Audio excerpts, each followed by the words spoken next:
ఓం శ్రీ గురుదేవాయ నమః.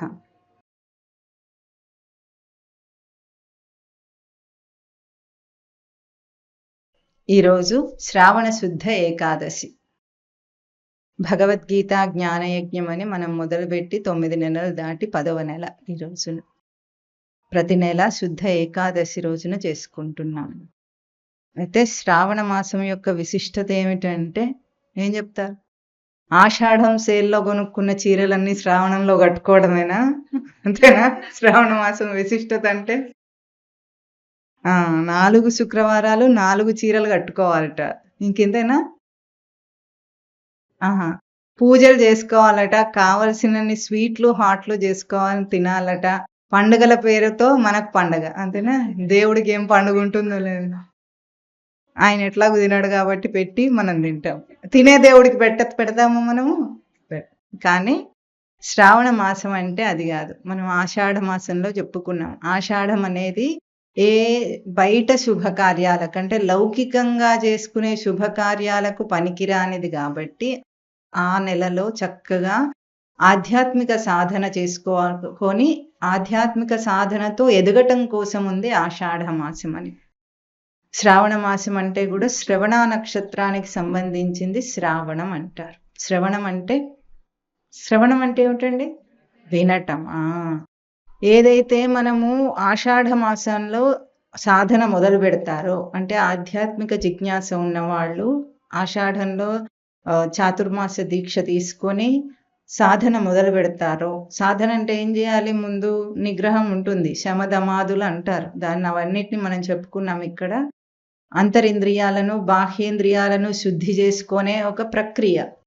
అంటే మన దేహాన్ని, మన మనస్సును, బుద్ధిని అన్నిటిని కూడా శుద్ధి చేసుకునే ప్రక్రియ అన్నమాట. అది చేసుకున్న తర్వాత పాలవాడొస్తే పాలు పోయించుకోవడానికి గిన్నె నీటిగా తోముకున్నట్లుగా ఈ దేహేంద్రియ మనోబుద్ధులన్నిటినీ కూడా శుద్ధి చేసుకున్న తర్వాత శ్రవణం చేయటం మొదలు పెట్టారట. అది శ్రావణ మాసం యొక్క విశిష్టత. శ్రవణం అంటే వినాలి. దేన్ని వినాలి? టీవీలో ఏం చెప్తే అది వినుమని కాదు, రేడియోలో ఏమొస్తే అది వినుమని కాదు. వినుమన్నారు కదా అని ఏదో ఒకటి వినొద్దు. ఇప్పుడు ఇట్లా పాటలు వస్తుంటే వినేయమని అర్థం కాదు. అక్కడ అర్థం ఏమిటి? శాస్త్రాన్ని గురువుల ద్వారా బోధ చేస్తుంటే దాన్ని వినాలి. శృతులను అంటారు. శృతులను అంటే శాస్త్రములు అన్నమాట. వాటిని వినాలి. వింటే ఏమవుతుంది అంటే దారి తెలియని వాడికి దారి దొరుకుతుంది. మనకు ఎట్లా జీవించాలి, ఎట్లా బ్రతకాలి అనేది మనకు తెలుసా అంటే పుట్టాము పోతాము ఎప్పుడో అప్పుడు, అవునా? అందరికీ తెలిసింది. కానీ ఏం చేస్తున్నాం ఈ మధ్యలో? ఏం చేయాలి అసలు ఎందుకు ఏం చేయడానికి వచ్చాం మనం అనే రహస్యం ఎవరికన్నా తెలుసా? అది రహస్యంగానే ఉండిపోయింది. జన్మ వస్తుంది, పోతోంది. ఏం చేయాలి, ఎట్లా బ్రతకాలనేది తెలియకుండానే బ్రతికిపోతున్న మనిషికి, దారి తెలియని వాడికి, ప్రయాణం అయితే చేస్తున్నారు కానీ దారి తెలియని ప్రయాణం. దారి తెలియని ప్రయాణం చేస్తే గమ్యానికి చేరుకుంటాడు ఎప్పుడన్నా? చేరడు. గమ్యం ఏమిటో తెలియాలి, గమ్యానికి సరైన దారి తెలియాలి. రెండూ తెలియాలి మనకు. మనం ఎందుకు పుట్టాము అన్న ఒక్క ప్రశ్న జీవితంలో వస్తే వాడు ధన్యుడు. ధన్యుడు అంటే పుణ్యాత్ముడు. ఆ ప్రశ్న రాకుండానే పోయిన వాడు మానవ జన్మను ఎత్తి కూడా పశుతుల్యమే వాడి జన్మ. అంటే ఈ ప్రశ్న ఎందుకు రాలేదు? పశువులకు రాదు ఈ ప్రశ్న, మానవుడికైతేనే వస్తుంది. కానీ ఈ ప్రశ్న రాకుండానే పోతే మాత్రం ఇక వాడి జన్మ వృధా. మనిషి పేరుకైతే మనిషి. మీకు తెలుసా, శాస్త్రం ప్రకారంగా 84 లక్షల జీవరాశులు ఈ భూమి మీద ఉన్నాయట. అందులో మానవ జన్మ ఒకటి. కానీ మానవులందరూ ఒకటి కాదట, 4 లక్షల వెరైటీలు ఉన్నారట మానవుల్లో. ఎన్ని? 4 లక్షల్లో మనం ఏ వెరైటీనో ఏం తెలుసు, ఏ గ్రేడో తెలియదు. కానీ ఏదో ఒక పుణ్య విశేషం చేత మీరందరైతే శ్రీకృష్ణానంద మఠానికి ఎట్లాగో వచ్చి కనీసం ఇట్లా ప్రశ్న రావాలన్న మాటనైనా తెలుసుకున్నారు. ప్రశ్న వచ్చినా రాకపోయినా ఈ ప్రశ్న రావాలి అనేదైతే తెలుసుకున్నారు. ఆ ప్రశ్న వస్తుంది ఎప్పుడో అప్పుడు. ఎందుకంటే మనము ఏదైనా సరే వింటే యథాలాపంగా అంటారు. అంటే శ్రద్ధ పెట్టకుండా నిర్లక్ష్యంగా విన్నప్పటికీ అది మన లోపలికి చిత్తంలోకి వెళ్ళి కూర్చుంటుంది. బీజం అన్నమాట. ఇప్పుడు చూడండి, వర్షాకాలము మట్టిలో ఎక్కడెక్కడ ఏ ఏ పిచ్చి బీజాలు ఉంటాయి అన్ని మొలకెత్తేస్తాయా లేదా? అవి ఎప్పటి నుండో ఉన్నాయి ఆ మట్టిలో, కానీ అవి మొలకెత్తలేదు. ఎప్పుడో ఇట్లా వర్షాలు పడినప్పుడు అవి మొత్తం మొలకెత్తుతాయి. అట్లాగే మన లోపల ఈ బీజం పడితే, ఆధ్యాత్మికమైన బీజం పడితే, ఏదో ఒక రోజున మనిషి కదా, ఎంతైనా మనిషి కాబట్టి అది మొలకెత్తకుండా ఉండదు. ఆ జిజ్ఞాస వాడికి పుట్టకుండా ఉండదు. ఎందుకంటే సృష్టి క్రమం అది. నువ్వు అవునన్నా కాదన్నా, కావాలన్నా వద్దన్నా, అర్థమైనా కాకపోయినా, గుర్తించినా గుర్తించకపోయినా, ఏదేమైనా నీకు ఆ క్రమంలో నువ్వు ఎక్కాల్సిందే, అంతే. అది సృష్టి చేస్తూ ఉంటుంది. దానికి మనము ఇష్టపూర్తిగా, అంటే సొంతగా మనము ప్రయత్నం చేస్తే తొందరగా అందుకుంటాం. లేకపోతే ఢక్కా ముక్కిలు తింటుకుంటూ, ఒడుదొడుకులన్నీ అనుభవించుకుంటూ, కష్టసుఖాల పాలై ఏడ్చుకుంటూ, తుడుచుకుంటూ, కాసేపు గెంతుకుంటూ ఎప్పటికీ చేరుతామో తెలియదు. కనుక తొందరగా వెళ్ళాలంటే ఏం చేయాలి? వందే భారత ఎక్స్ప్రెస్ ఎక్కాలి, అంతేనా? అప్పుడు గబుక్కన చేరుకుంటాం. అట్లాగే మనం కూడా గురువును, శాస్త్రాన్ని ఆశ్రయిస్తే తొందరగా మార్గదర్శనం, అంటే మార్గం యొక్క దర్శనం చేయిస్తారు గురువు, మార్గం చూపిస్తుంది శాస్త్రం. కానీ ప్రయాణం చేయవలసింది మాత్రం ఎవరు? గురువు మన కోసం ప్రయాణం అయితే చేయడు. ఎందుకంటే గురువు అంతా, ఆ ప్రయాణం దారి ఏర్పరిచిందే గురువు కాబట్టి ఆయన ఆల్రెడీ ప్రయాణం చేసే ఉన్నారు. ఏ ఏ స్థాయిలో, ఏ మెట్టు మీద నువ్వున్నా అక్కడ గురువు నీకు ప్రత్యక్షం అవుతారు. ఆ మార్గం అంతా ఏర్పరిచింది గురువులే కాబట్టి కనుక ఇక్కడ భగవద్గీత యొక్క శ్రవణం అనేది ముఖ్యాంశం. శ్రావణ మాసం అంటే ఏదో పూజలు పునస్కారాలు అని బిజీగా గడిపేసి, మనకి ఏది ఇచ్చినా ఏం చేస్తాం? దాన్ని బిజీగా ఉండటానికి ఉపయోగించుకుంటాం. ఏం చేస్తాం? ఏ అవకాశం ఇచ్చినా సరే దాంట్లో బిజీ అయిపోవాలి, గందరగోళం చేసుకోవాలి. సంసారం ఎంత గందరగోళం అయిందో పూజలు కూడా అట్లాగే అయినాయి చివరికి, అంతేనా? పూజలో కాసేపైనా చిత్తం స్వామి మీద నిలిచిందా? శ్రావణ మాసంలో శుక్రవారాలు, మంగళవారాలు, ఇంకా ఏం వారాలు ఉంటాయి? శనివారాలు. ఏ వారం చేసేవాళ్ళు ఆ వారాన్ని ప్రత్యేకంగా ఏదో ఒకటి చేసుకొని, స్వీట్లు హాట్లు తినడం కాకుండా ఇంకేదన్నా చేస్తారా అంటే ఏమో మరి, చిత్తం స్వామి మీద నిలవటం లేదు. కనుక శ్రవణం చేయటం అన్నిటికంటే ముఖ్యం. శ్రవణం వల్ల చిత్తశుద్ధి జరుగుతుంది. చిత్తం శుద్ధి అవ్వటం అంటే ఏమిటి? దాంట్లో పేరుకుపోయిన విషయాల ఆసక్తి. మనిషికి ఏముంటుందండి? విషయాల మీద ఆసక్తి. ఇది చూడండి, ఈ ప్రవచనం ఇంకా ఇట్లా సాగుతూ ఉంటే కొంతమందికి తూగొస్తూ ఉంటుంది. ఎందుకు ఆ తూగొస్తుందో మీకు తెలుసా? అంతే, నిద్రొచ్చి కాదు, ఏం కాదు, వాళ్ళకి నిద్రపోయే సమయమేమైనా ఈ సబ్జెక్ట్ మీద, అంటే ఈ అంశం మీద వాళ్ళ రుచి లేదన్నమాట.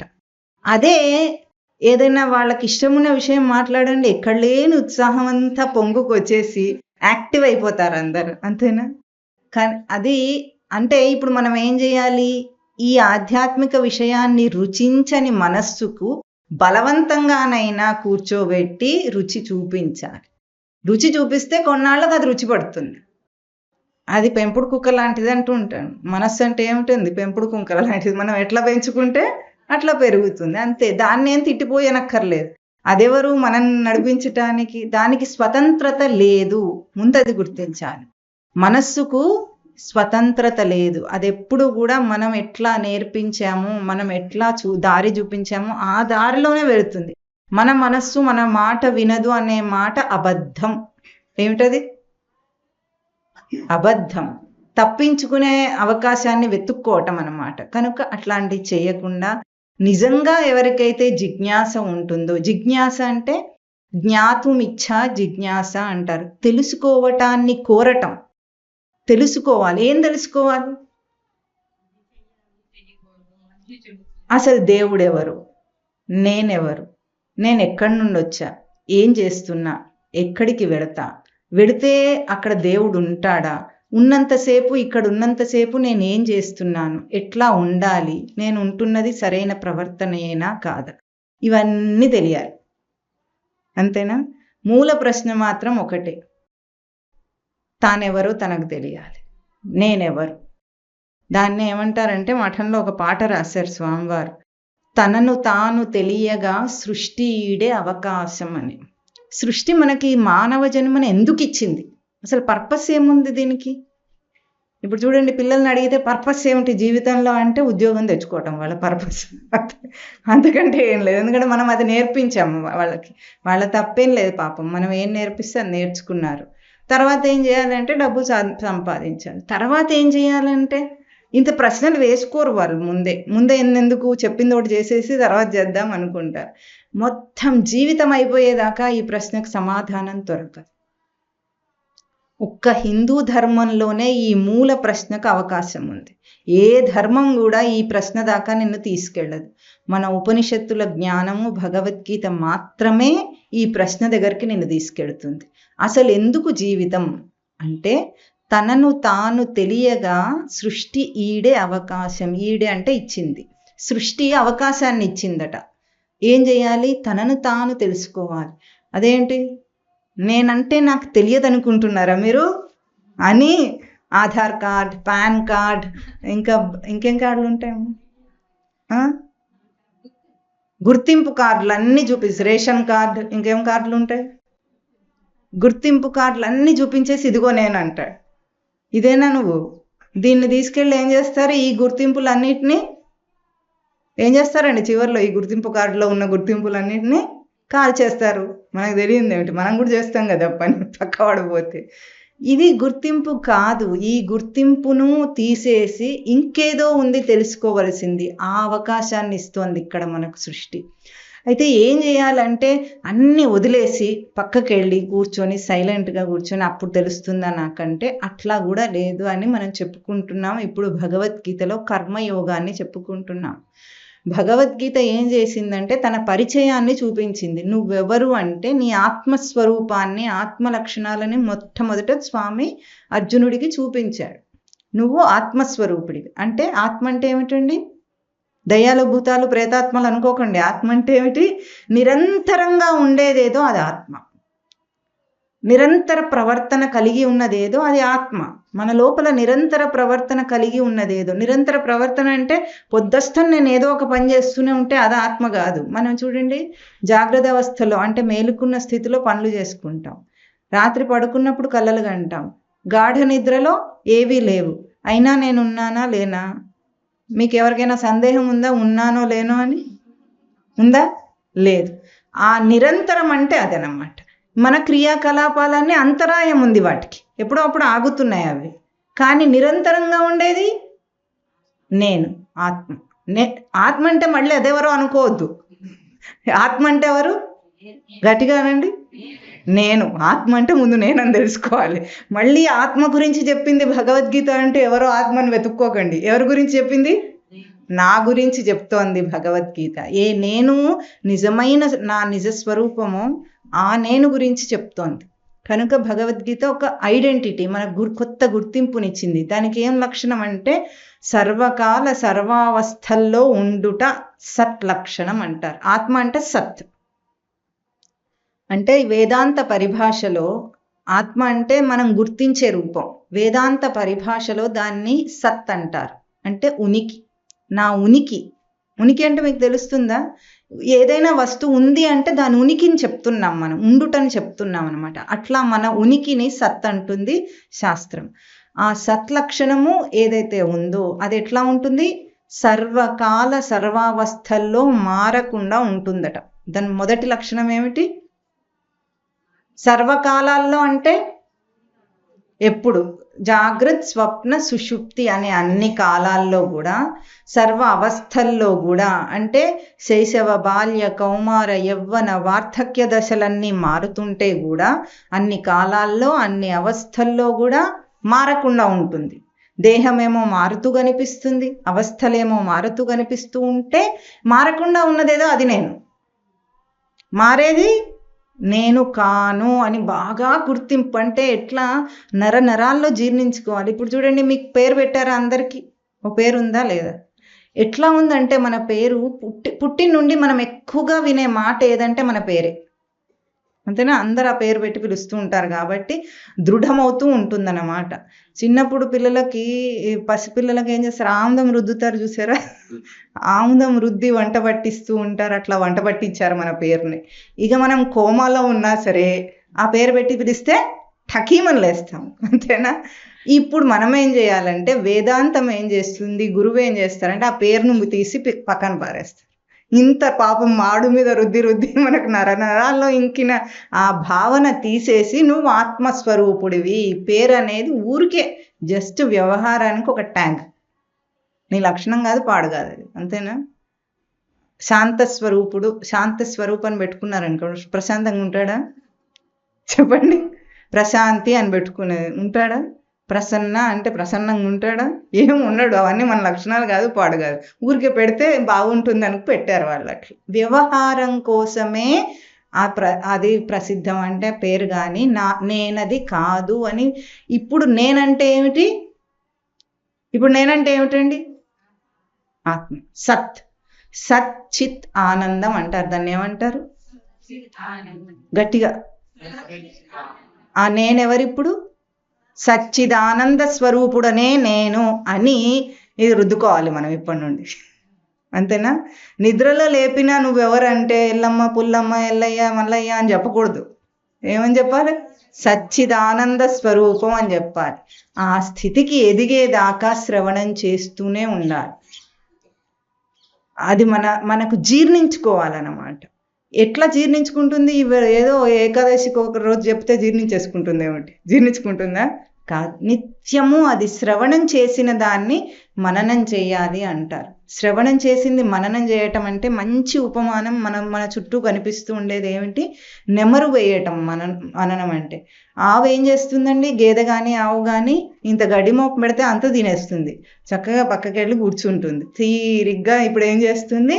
దాన్ని బయటికి తీస్తుంది, మళ్ళీ లోపలికి పోయిన దాన్ని బయటికి తీసి బాగా నములుతుంది. అట్లా నమలకపోతే దానికి గడ్డి అరగదు. మనలా గబగబా తినేస్తే మనకేమైనా అరుగుతుందా? అట్లా అరగకుండా అదేం చేసుకుంటుంది? నెమరు వేస్తుంది. ఆ నెమరు వేయటాన్నే మననం అంటాం అన్నమాట. చెప్పిన ఏ ఒక్క మాటనన్నా, కనీసం ఇక్కడ విన్న ఒక మాట, అర్థమైన ఒక మాట, నమ్మకం కలిగిన ఒక మాట తీసుకొని దాన్ని రోజు నెమరు వేయాలి. అప్పుడు కాస్త వంట పడుతుంది. దాని తర్వాత శ్రవణము మననము చేసిన వాళ్లకు నిధిధ్యాసన సౌభాగ్యం అంటారు.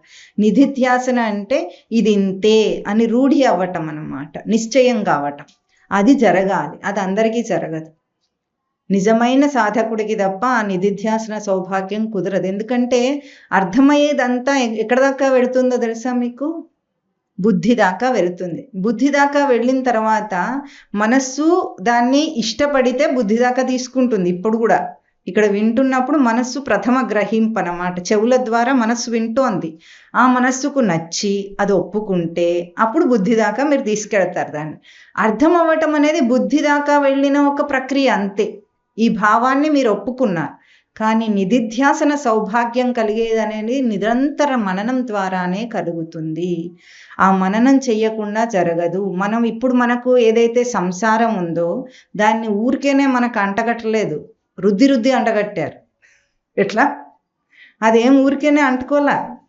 ఎట్లా అంటుకుంది? చిన్నతనం నుండి మనకు చెప్పిన విషయాలన్నిటినీ ఇట్లాగే సంసారం ఉండాలి అని ఒక ప్రక్రియను మనం అలవాటు చేసుకుంటే అయ్యింది. ఇప్పుడు దాన్ని తీసేసి ఇది కాదు, మానవ జన్మలో ఇది ఒక భాగం మాత్రమే, ఇది నిజ జీవితం కాదు.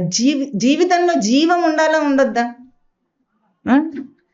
మన బ్రతుకులో ఇది బయటదంతా బ్రతుకు. ఆధ్యాత్మికంగా జీవించటాన్ని జీవం ఉందన్నమాట అందులో.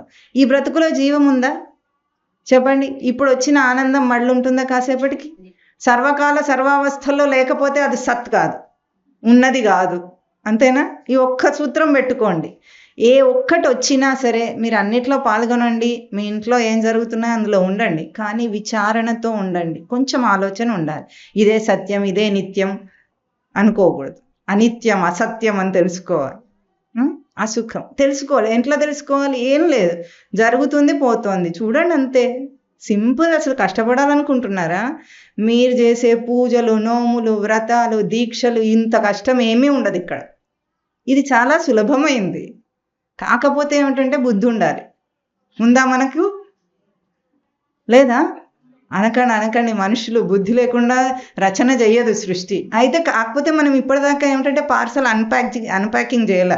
పార్సల్ వచ్చింది, బుద్ధి ఇచ్చారు, కానీ దాన్ని సరైన విధంగా వాడుకోవడానికి దాన్ని యాక్టివేట్ చేయలేదన్నమాట. సిమ్ కార్డ్ వేసుకున్నాం కానీ యాక్టివేట్ చేయలేదు. ఎట్లా పనిచేస్తుంది మరి?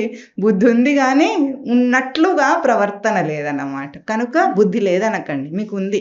ఇక్కడేం బుద్ధి ఇచ్చి పంపించారు, యాక్టివేట్ చేస్తారు అంతే. యాక్టివేట్ చేసి పంపిస్తే మీరే విచారణ చేసుకోగలుగుతారు. కనుక ఇక్కడ కావాల్సింది కేవలం బుద్ధి ప్రయోగం. ఆ బుద్ధిని కూడా దాటే స్థితికి మనం ఎదగాలి. ఎందుకంటే మనిషి అంటే ఏమిటండి? మనిషి ఎట్లా కనిపిస్తున్నాడు మీకు చెప్పండి? ఒక్క దేహం ఉందా? చాలా శరీరాలు ఉన్నాయా మనకు? కాదట, 5 శరీరాలు ఉన్నాయి మనకు. వాటిని పంచకోశాలు అంటారు. ఒక దేహం ఉన్నట్టు బయటికి కనిపిస్తుంది, కానీ ఈ దేహం అంత గొప్ప రచన సృష్టిలో ఇంకోటి లేదు. ఏ సైంటిస్ట్ ఇంకా కనుక్కోలేదు, దాని ఆవరణకే రాలేదు. సైంటిస్ట్కి ఒకటే కనిపిస్తుంది బయటిది, ఇంకా లోపల 4 ఉన్నాయి, అవేం కనిపించవన్నమాట. దాన్ని కొంచెం యాక్టివేట్ చేసుకోవాలి. ఆ పంచకోశాలు ఏమిటి అంటే మన ఆత్మస్వరూపం, నేను అన్న స్వరూపము ఉండి కూడా మనకు తెలియకపోవటానికి దానికి ఉన్న 5 పొరలు కారణం మనకు. ఆ 5 పొరలు మన జ్ఞానాన్ని ఆవరించి ఉన్నాయన్నమాట. ఆవరణ అంటే తెలుస్తుందా? కప్పేసి ఉందన్నమాట. పొగ ఆవరిస్తుంది కదా, నిప్పుని పొగ ఆవరించినట్లు. అదే మన కర్మయోగంలోనే అర్జునుడు అడుగుతాడు, మరి ఎందుకు తెలియటం లేదు? అసలు పాపం ఎందుకు చేస్తున్నాం మనం ఇంతకు? చెప్పండి. నోరు అబద్ధం ఆడటానికి డిజైన్ చేయబడిందా? చెప్పండి. తిట్టటానికి డిజైన్ చేయబడిందా? అయినా ఎందుకు చేస్తున్నాం? మనము ఆ డిజైన్కి లేని ఒక ప్రక్రియను ప్రవర్తింపజేస్తున్నామా లేదా? చేస్తున్నాం. ఎట్లా చేస్తున్నాం? ఎందుకు? పాపం ఎందుకు చేస్తాడు మనిషి?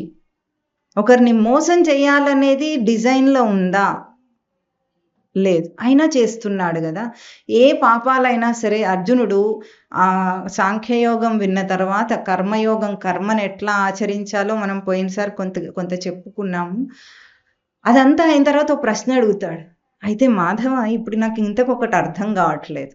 మనిషి ఇష్టం లేకపోయినా బలవంతంగా ఎవరో బలవంత పెట్టినట్లుగా ఎందుకు పాపాలను చేస్తున్నాడు అని అడిగాడు. బాగుందా ప్రశ్న?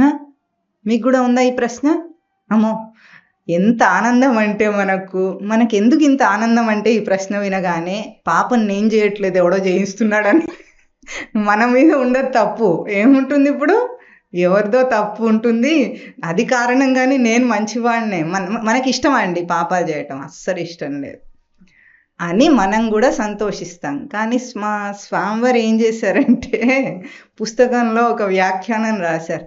ఇష్టం లేకుండా ఎవడైనా ఏదైనా పని చేస్తాడా అర్జున? పిచ్చి ప్రశ్న. కానీ నీది పనికిరాని ప్రశ్న అడగకు. ఇష్టం లేకుండా ఎవరైనా పని చేస్తారండి? మనం అంటాం, అసలు నాకు ఈ సంసారంలో ఉండటం ఇష్టం లేదు, మీకు తెలియదు కానీ అంటాం. అవునా? అంటారా? చాలామంది అంటుంటారు, ముందే తెలిస్తే పెళ్లి చేసుకోకుండా ఉండేవాడిని, ఇప్పుడు తెలిసింది. ఇప్పుడు పోనీ కనీసం మీ పిల్లలకు పెళ్లి చేయకుండా ఉంటావా? ఉండవు. అది కూడా మనం చేసుకోకుండా ఉంటే బాగుండు అని మనకు అనిపించినప్పటికీ వాడికి మాత్రం చేయకుండా ఉండము. ఎందుకంటే దానం కూడా స్వామివారు ఏం చెప్తారంటే, నేనే చావాలా, వాడు కూడా చేస్తే బాగుంటుందని వాడి మీద మనకు కోపం అట.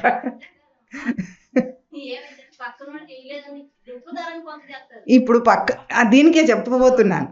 ఇష్టం లేకుండా చేయటం అంటే ఎట్లా ఉంటుందంటే, స్వామివారు ఒక ఉపమానం రాశారు, చాలా ఘాటుగా ఉంటుంది. చెప్పమంటారా వద్దా? తట్టుకుంటారా? ఎవరైనా పేడ పెడితే ఇష్టం లేకపోయినా ప్రేమగా పెట్టారని కానీ, పక్కవాడు ఏమైనా అనుకుంటాడని కానీ, వేస్ట్ అయిపోతుందని కానీ తింటారా? ఎందుకు? పక్కవాడు ఏమైనా అనుకుంటాడు కదమ్మా, మళ్ళీ వాడు ప్రేమగా తెచ్చిచ్చాడు, మన బంధువులే ప్రేమగా తెచ్చిచ్చారు, ఎంతో ప్రేమగా పెడుతున్నారు, అది వేస్ట్ అయిపోతుంది తినకపోతే. అట్లా తింటారు ఎవరన్నా? అది ఇష్టం లేకపోతే అట్లుంటాం అన్నమాట మనం. ఇది సత్యం. అంతేనా? ఇప్పుడు మీరు చెప్పేవి ఏమున్నా సరే అవన్నీ సాకులు. అంతేనా? అదన్నమాట. ఇష్టం లేకపోతే ఎవ్వరు ఏ పని చేయరని అర్జునుడికి ఒక చురుకు పెట్టారు స్వామివారు. తర్వాత ఇక్కడ అర్జునుడిని కూడా మనం అర్థం చేసుకోవాలి. అక్కడ ఏమంటున్నాడంటే, అథ కేన ప్రయుక్తోయం పాపం చరతి పూరుషః అనిచ్ఛన్నపి వార్ష్ణేయ బలాదివ నియోజితః. దేని ప్రేరణ చేత, ఏ ప్రేరణ చేత మనిషి ఇష్టం లేకపోయినప్పటికీ పాపం చేస్తున్నాడు? ఎట్లాగో బలాదివ నియోజితః, ఎవరో బలవంత పెట్టి వాడిని నెట్టి పని చేయిస్తున్నట్టుగా ఎందుకు చేస్తున్నాడు అనేది వస్తుంది. ఎందుకంటే చూడండి, క్షణికమైన ఆవేశంలో మనం ఎట్లా పాపాలు మాటలు అనేయటము, హత్యలు చేసేవాళ్ళు, మానభంగాలు చేసేవాళ్ళు, దొంగతనాలు చేసేవాళ్ళు, మీరు కావాలంటే ఎప్పుడైనా జైలుకి వెళ్ళి ఆ ఖైదీలను అడిగితే అప్పుడు తెలుస్తుంది. ఇంటెన్షనల్గా అంటే కావాలని చేసిన వాళ్ళు చాలా తక్కువ మంది, ఆవేశంలో చేసిన వాళ్ళు ఎక్కువ.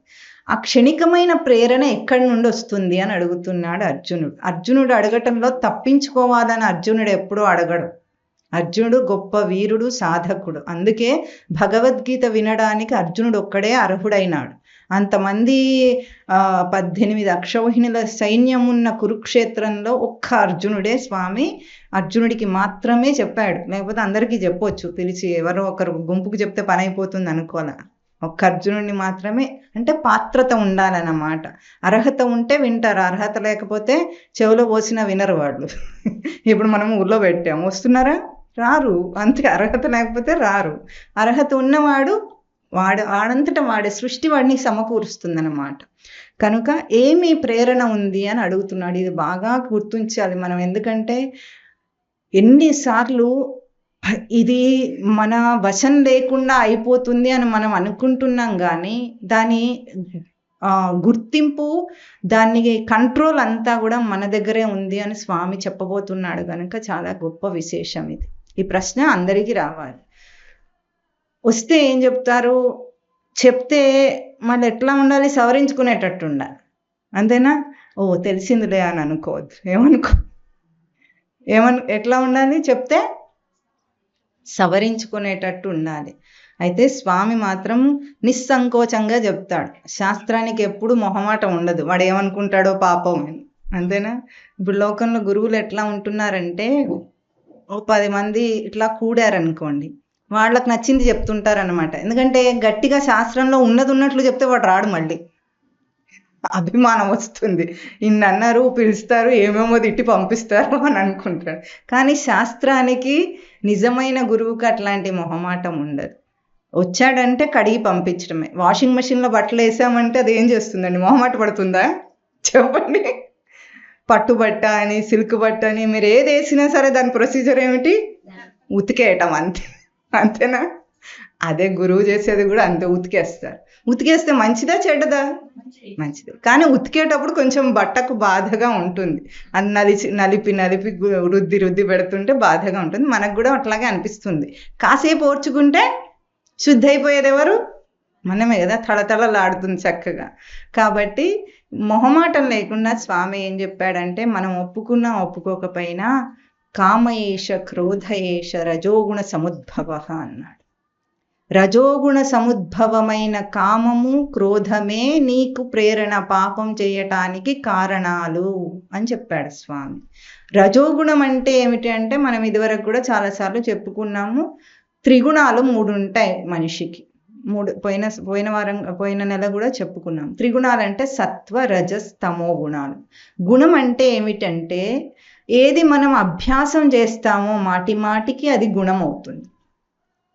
గుణమై అభ్యాసం చేసి అలవాటు రూపంలో అవుతుంది. సచ్చిదానంద స్వరూపులమైన మనకు ఈ దేహంతో ఇవన్నీ ఎట్లా వచ్చినాయి అంటే అభ్యాసం చేస్తే వచ్చినాయి. ఒక్క దేహంతో ఒక్క జన్మతో రాలే. అనేక జన్మలుగా అనేక ప్రవర్తనలలో చేసిన పనే మళ్ళీ మళ్ళీ చేస్తూ మనం అభ్యాసం చేశాం.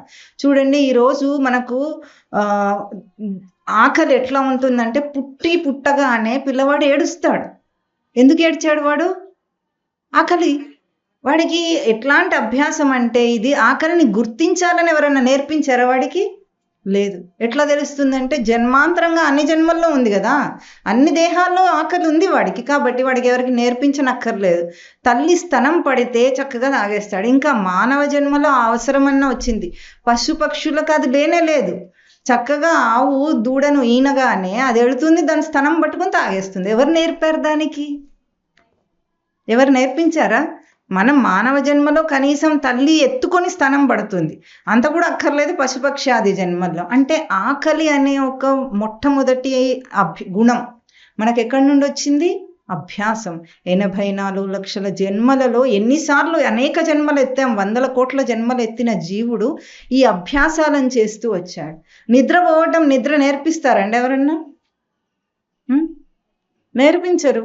నిద్ర కూడా దానంతట అదే వస్తుంది. అంటే దేహానికి అభ్యాసం అయి ఉంది అది. అదే ఎట్లా ఉంది? అదేం న్యాచురల్ కాదు. దేహం నిద్రపోవాల్సిన అవసరం లేదు, అట్లా పడిపోవాలి, తమో గుణంలో పడుకోవాల్సిన అవసరము లేదు. కానీ అభ్యాసం అయింది. ఈ గుణాలన్నీ అభ్యాసం వల్ల వచ్చినాయి అనమాట. అంటే చేసిందే మళ్ళీ మళ్ళీ చేయటం వల్ల ఇవన్నీ అభ్యాసం. గుణం అంటే అభ్యాసం. దాని తర్వాత పిల్లల్ని కనటం ఎవరన్నా నేర్పిస్తున్నారు ఎవరికన్నా? దేహానికి ప్రాయం వస్తే ఆటోమేటిక్గా పశుపక్షాదుల వల్లే అది జరుగుతుంది, అంతేనా? మనకు ఇంకా ధర్మం ఏం చేసిందంటే దాన్ని ఒక ధర్మబద్ధం చేసింది. హిందూ వైవాహిక వ్యవస్థ దాన్ని ధర్మబద్ధం చేసి కంట్రోల్లో పెట్టింది నిగ్రహానికి. ఇక అది కూడా లేనివాడు పశువు తుల్యమ్మేవాడు, అంతేనా? ఎట్లా అంటే ఇట్లా తిరుగుతాడు, ఎవరితోనైనా తిరుగుతాడు. అది న్యాచురల్ అంటాడు, దాన్ని సహజం అంటాడు. సహజ ప్రక్రియలు కావు ఇవన్నీ, గుణాలు అభ్యాసం వల్ల వచ్చినవే. ప్రాణరక్షణ చేసుకోవటం, ఏదైనా దేహానికి రాగానే మనము స్పందిస్తాం, దానికి బాగు చేసుకోవాలనే ప్రక్రియ ఒకటి ఉంది మనకి. ఎందుకు ఉంది అంటే ప్రాణరక్షణ చేసుకోవటం. ఇవేవి కూడా మనకు సహజ ప్రక్రియలు కావు, సహజం వలె కనిపిస్తున్నాయి. ఎందుకంటే అభ్యాసం చేసి పెట్టేశాం. ఈ డిఫాల్ట్ నడుస్తుంటాయి అన్నమాట. డిఫాల్ట్ అంటే దానంతట అదే రచనలో ఉన్నట్టుగా అట్టుగా నిజంగా. కానీ మన స్వరూపం ఏమిటి? మన స్వరూపం ఏమిటండి? నేనెవరు? ఆత్మస్వరూపాన్ని ఏమని చెప్పుకున్నా? సచ్చిదానంద స్వరూపం. అది అసలు మన స్వరూపం. ఇవన్నీ అభ్యాసం చేసిన గుణాలు. అందుకనే ఈ రజోగుణం అంటే ఏమిటంటే సత్వరజస్తమో గుణాల్లో సత్వగుణం అంటే కొంత వాడికి ఎట్లా అంటే లౌకికమైన జ్ఞానము తెలివితేటలు ఉంటాయి. కనీసం అది కూడా లేకుండా ఉన్నవాడంటే లోకంలో ఉన్న తెలివి కూడా లేకుండా ఉంటారు కొంతమంది. చూసారా? మొద్దుతనం ఉంటుంది, ఆలోచన ఉండదు, బద్ధకము. ఇప్పుడు ఇందాక మనం చదివిన 18వ అధ్యాయంలో అవే వచ్చినాయి అన్నమాట అన్ని లక్షణాలు. ఏమిటది అంటే ఇప్పుడు గంటలో చేయాల్సిన పనిని ఒక రోజంతా చేస్తాడు, అసలు చెయ్యడు. బుద్ధికి ఆలోచన ఎంత చెప్పినా అర్థం కాదు, ఒక్కసారి చెప్తే అర్థం కాదు, 10 సార్లకు కూడా అర్థం కాదు. నేర్చుకుంటాం చూసారా? ఆ నేర్పు ఉండదు మనకు. అట్లా ఉండేది తమోగుణ లక్షణాలు అన్నమాట. అవి ఈ తర్వాత రజోగుణం ఏమిటంటే యాక్టివ్గానే ఉంటాడు, కానీ లౌకిక దృష్టి ఎక్కువ అన్నమాట. లోకం మీద ఏదో సాధించాలని, లోకంలో చాలా ఉత్సాహంగా ఉండాలని, అన్ని భోగాలు అనుభవించాలని, ఇది రజోగుణం ప్రేరణ. దుడుకుతనం కూడా ఉంటుంది, దాంతోపాటు వేగం ఉంటుంది, అతి వేగం మనస్సుకి, ఇది రజోగుణం. సత్వగుణం ఉన్నవాడు కొంచెం బెటర్గా ఉంటాడు. వాడు కూడా సత్వగుణంలో ఎట్లా అంటే ఇప్పుడు అన్ని వింటారు శ్రద్ధగా, కానీ చేయడు. శుద్ధ సత్వానికి వెళ్ళాలి అంటే గుణాతీతానికి వెళ్ళాలన్నమాట. సత్వగుణం కొంచెం నయం వీటన్నిటికంటే, కానీ సత్వగుణంలో కూడా పూర్తిగా ఆగిపోమని చెప్పలేదు. గుణత్రయ విభాగ యోగంలో గుణాతీత స్థితికి వెళ్ళాలని స్వామి చెప్తున్నారు. ఇప్పుడు ఈ రజోగుణం వల్ల కోరిక కామం వస్తుందట మనకు. కామ క్రోధాదులు అనేవి కవల పిల్లలు. ఏమిటవి? కవల పిల్లలు. ఎక్కడ కోరిక ఉంటుందో అక్కడ వెంటనే కోపం ఉంటుంది. కోరిక వెంట కోపం ఎందుకు ఉంటుంది?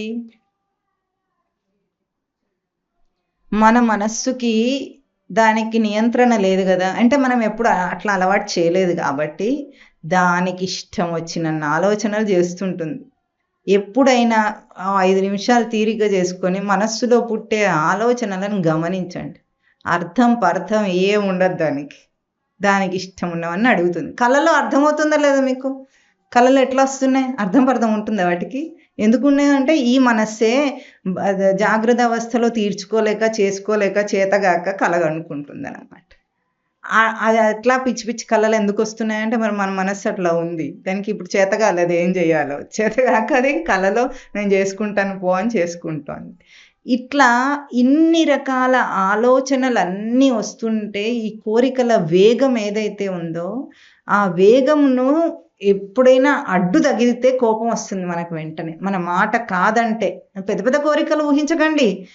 మీరు ఓ మాట అన్నారు, ఎవరో ఒకరు దాన్ని కాదన్నారు, తుస్సుమంటాడు. ఎందుకు వచ్చింది అది? ఆ కోపం ఎందుకు వచ్చింది చూడండి, ఆలోచించాలి కదా మనము. నిత్య జీవితంలో మనకు రోజు జరిగే ప్రక్రియ అది.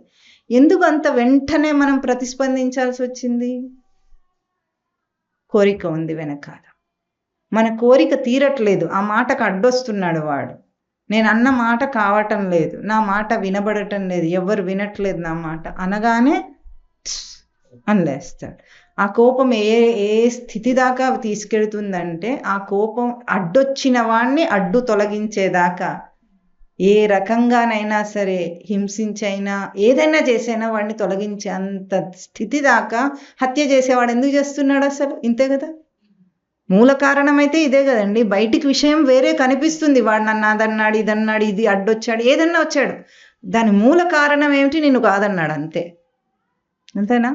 ఏ తప్పు దొంగతనాలు చేసేవాడు, మనం ఎన్ని ఆలోచించండి, ఇంట్లో జరిగే చిన్న చిన్న గొడవల దగ్గర నుండి జైల్లో ఉండే కర్కోటకుడు అనేవాడు ఎవడైతే హత్యలు, మానభంగాలు, దోపిడీలు అవన్నీ చేశాడో అంతదాకా కూడా కారణం రూపం అయితే ఒకటే, కోరిక. ఈ కోరిక వల్ల ఆ కోరిక తీరనప్పుడు కోపం వస్తుంది. ఇవి రెండు కవల పిల్లలుగా పనిచేస్తుంటాయి. దీని వెనుక ఉన్నది ఏమిటి? రజోగుణ సముద్భవ కామః క్రోధః అంటున్నారు. రజోగుణం వల్ల వస్తుంది. అంటే మనకు తీవ్ర రజోగుణం ఉందన్నమాట. ఆ రజోగుణం వల్ల ఇంతటి, అంటే వద్దు అనుకున్నప్పటికీ చేసి ఊరుకుంటున్నాం ఆ పనిని. అంత బలీయంగా అయిపోయింది. అంటే మన కంట్రోల్లో లేకుండా ఆ స్థితి దాకా వచ్చింది. ఒకటి ఎట్లా ఉంటుందంటే, మాట కోపం వచ్చినా సరే నోటి లోపలే ఉంటే అదేం పర్వాలేదు. అనేసామనుకోండి, అన్న మాటను తిరిగి తీసుకోలేం. విడివబడిన బాణం ఎట్లాగో ఆ మాట అనేసిన తర్వాత, మనకు ఉచ్చం నీచం లేకుండా అనేసిన తర్వాత మళ్ళీ తిరిగి రాదు అది. అంతేనా? అంటే బలీయంగా మన నిగ్రహం సరిపోకుండా అది బయట ప్రవర్తన దాకా వచ్చేసింది అంటే అక్కడ తీవ్రమైన వేగం ఉంది, రజోగుణం ఉందని గుర్తించమంటున్నాడు స్వామి. ఎందుకంటే మనిషి రజోగుణం వల్లనే ఇటువంటివన్నీ పాపాలు చేస్తాడట. తమో గుణంలో ఉన్నవాడు ఎట్లా ఉంటాడు? ఇంకా వాడికి అసలు వాడి ప్రవర్తననే బయటికి రాదు. మొద్దుతనం అన్నమాట, తీవ్రమైన మొద్దుతనం. దీర్ఘసూత్రి అంటారు. దీర్ఘసూత్రి అంటే విషాది, ఏడుస్తూ పనిచేస్తుంటాడు. ఒక పనిని కూడా సహజంగా సరళంగా చేయలేడు, వాడు కష్టపడి చేస్తాడనమాట. అంత కష్టపడి చేయాల్సిన అవసరం ఏ పనికి ఉండదు. సరళంగా జరిగిపోవాలి ఏదైనా పని, అట్లా ఉండదు, కష్టపడి చేస్తూ ఉంటాడు. పిల్లలు చూసారా, చదువుకోవడం ఇష్టం లేని పిల్లలు ఎట్లా ఉంటారు? వాడికి నెత్తి మీద కొండున్నంత భారం ఉంటుంది, అంతేనా? ఒక్క గంట సేపట్లో చదువుకోవలసిన దాన్ని 4-5 రోజులు చదువుకున్నా వాడి బుద్ధికి అయితే ఎక్కదు అది. ఇది తీవ్ర తమో గుణం అన్నమాట. ఒకరోజు చేయాల్సిన పని ఎన్ని రోజులు చేస్తాడో ఇంకా లెక్క ఉండదు దానికి. అట్లాంటి ఆ తమో గుణం పక్కన పెడితే ఈ తీవ్ర రజోగుణ ప్రవర్తన వల్లనే బయట పాపాలు జరుగుతున్నాయి. ఏదైనా సరే, ఇప్పుడు ఉపవాసం ఉందాం అనుకుంటాడు కానీ రోజు చేసే పని కాదు కదా, పుసుకునేదో నోట్లు వేసుకునే అలవాటు. అందుకే మన వాళ్ళు చాలా తెలివిగా ఏం చేశారంటే, నైవేద్యం పెట్టడం అని పెట్టారు. ఎంతమంది పాటిస్తారో లేదో కానీ రుచి చూడరు అందులో. రోజు కూడా రుచి చూడకుండా వంట చేయాలి, కానీ ఏముంటుంది మనకు అట్లా గబుక్కుని నోట్లు వేసుకునే అలవాటు ఉంటుంది. ఇది ఎట్లా ఉంది, అది ఎట్లా ఉంది చూసి. అందుకే హిందూ ధర్మం చాలా గొప్పగా ఏం చేస్తుందంటే, అవన్నీ నియమాల రూపంలో ఇరికించేస్తుంది అనమాట, దేవుడి పేరు చెప్పి భయపెట్టేసి. అక్కడ దేవుడి కోసం కాదు, నిగ్రహం మనకు ఉండాలి కాబట్టి అది గబుక్కున నోట్లో వేసుకోకూడదు, దేవుడికి నివేదనగా చేసి కానీ చేయకూడదు. ఈ పండుగల్లో మీకున్న అన్ని ఆచారాల్లో కేవలం మీ నిగ్రహమే ఉంటుంది.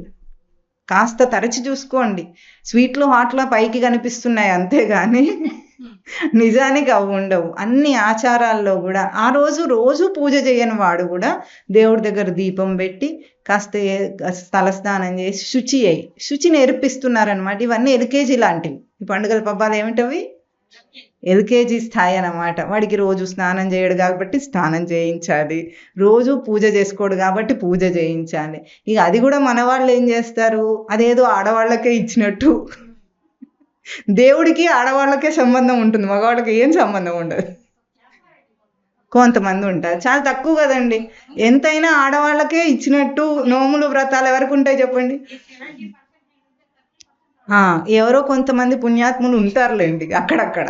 కానీ అట్లా దేవుడికి మనకి ఏం సంబంధం లేదన్నట్టు వీళ్ళంతా నైవేద్యాలు అన్నీ చేసి పెడితే తినడానికి మాత్రమే వాళ్ళకి సంబంధం ఉన్నట్టు వాళ్ళు ఉంటూ ఉంటారు. అది కాదు, ప్రతి దాంట్లో కూడా ఒక నిగ్రహం కోసమే ఏదైనా పెట్టారు, అంతే. నిగ్రహం కోసం పెట్టారు, అది గుర్తించి చేయాలి. కానీ ఏదో చెప్పారు కదా అని బలవంతంగా చేయటము, తప్పదని చేయటము, ఇదంతా పూజ కాదు, పాడు కాదు. ఏమంటారు దీన్ని? నాటకం అంటారు. ఏమంటారు? నాటకాలు ఆడద్దు. కనీసం చేస్తే సిన్సియర్గా చేయాలి. ఏ పనైనా తెలుసా మీకు? సిన్సియర్గా చదువుకుంటేనే ఎల్కేజీ అయినా పాస్ అవుతాడు, లేకపోతే ఎల్కేజీలోనే ఉంటాడు ఎప్పటికీ.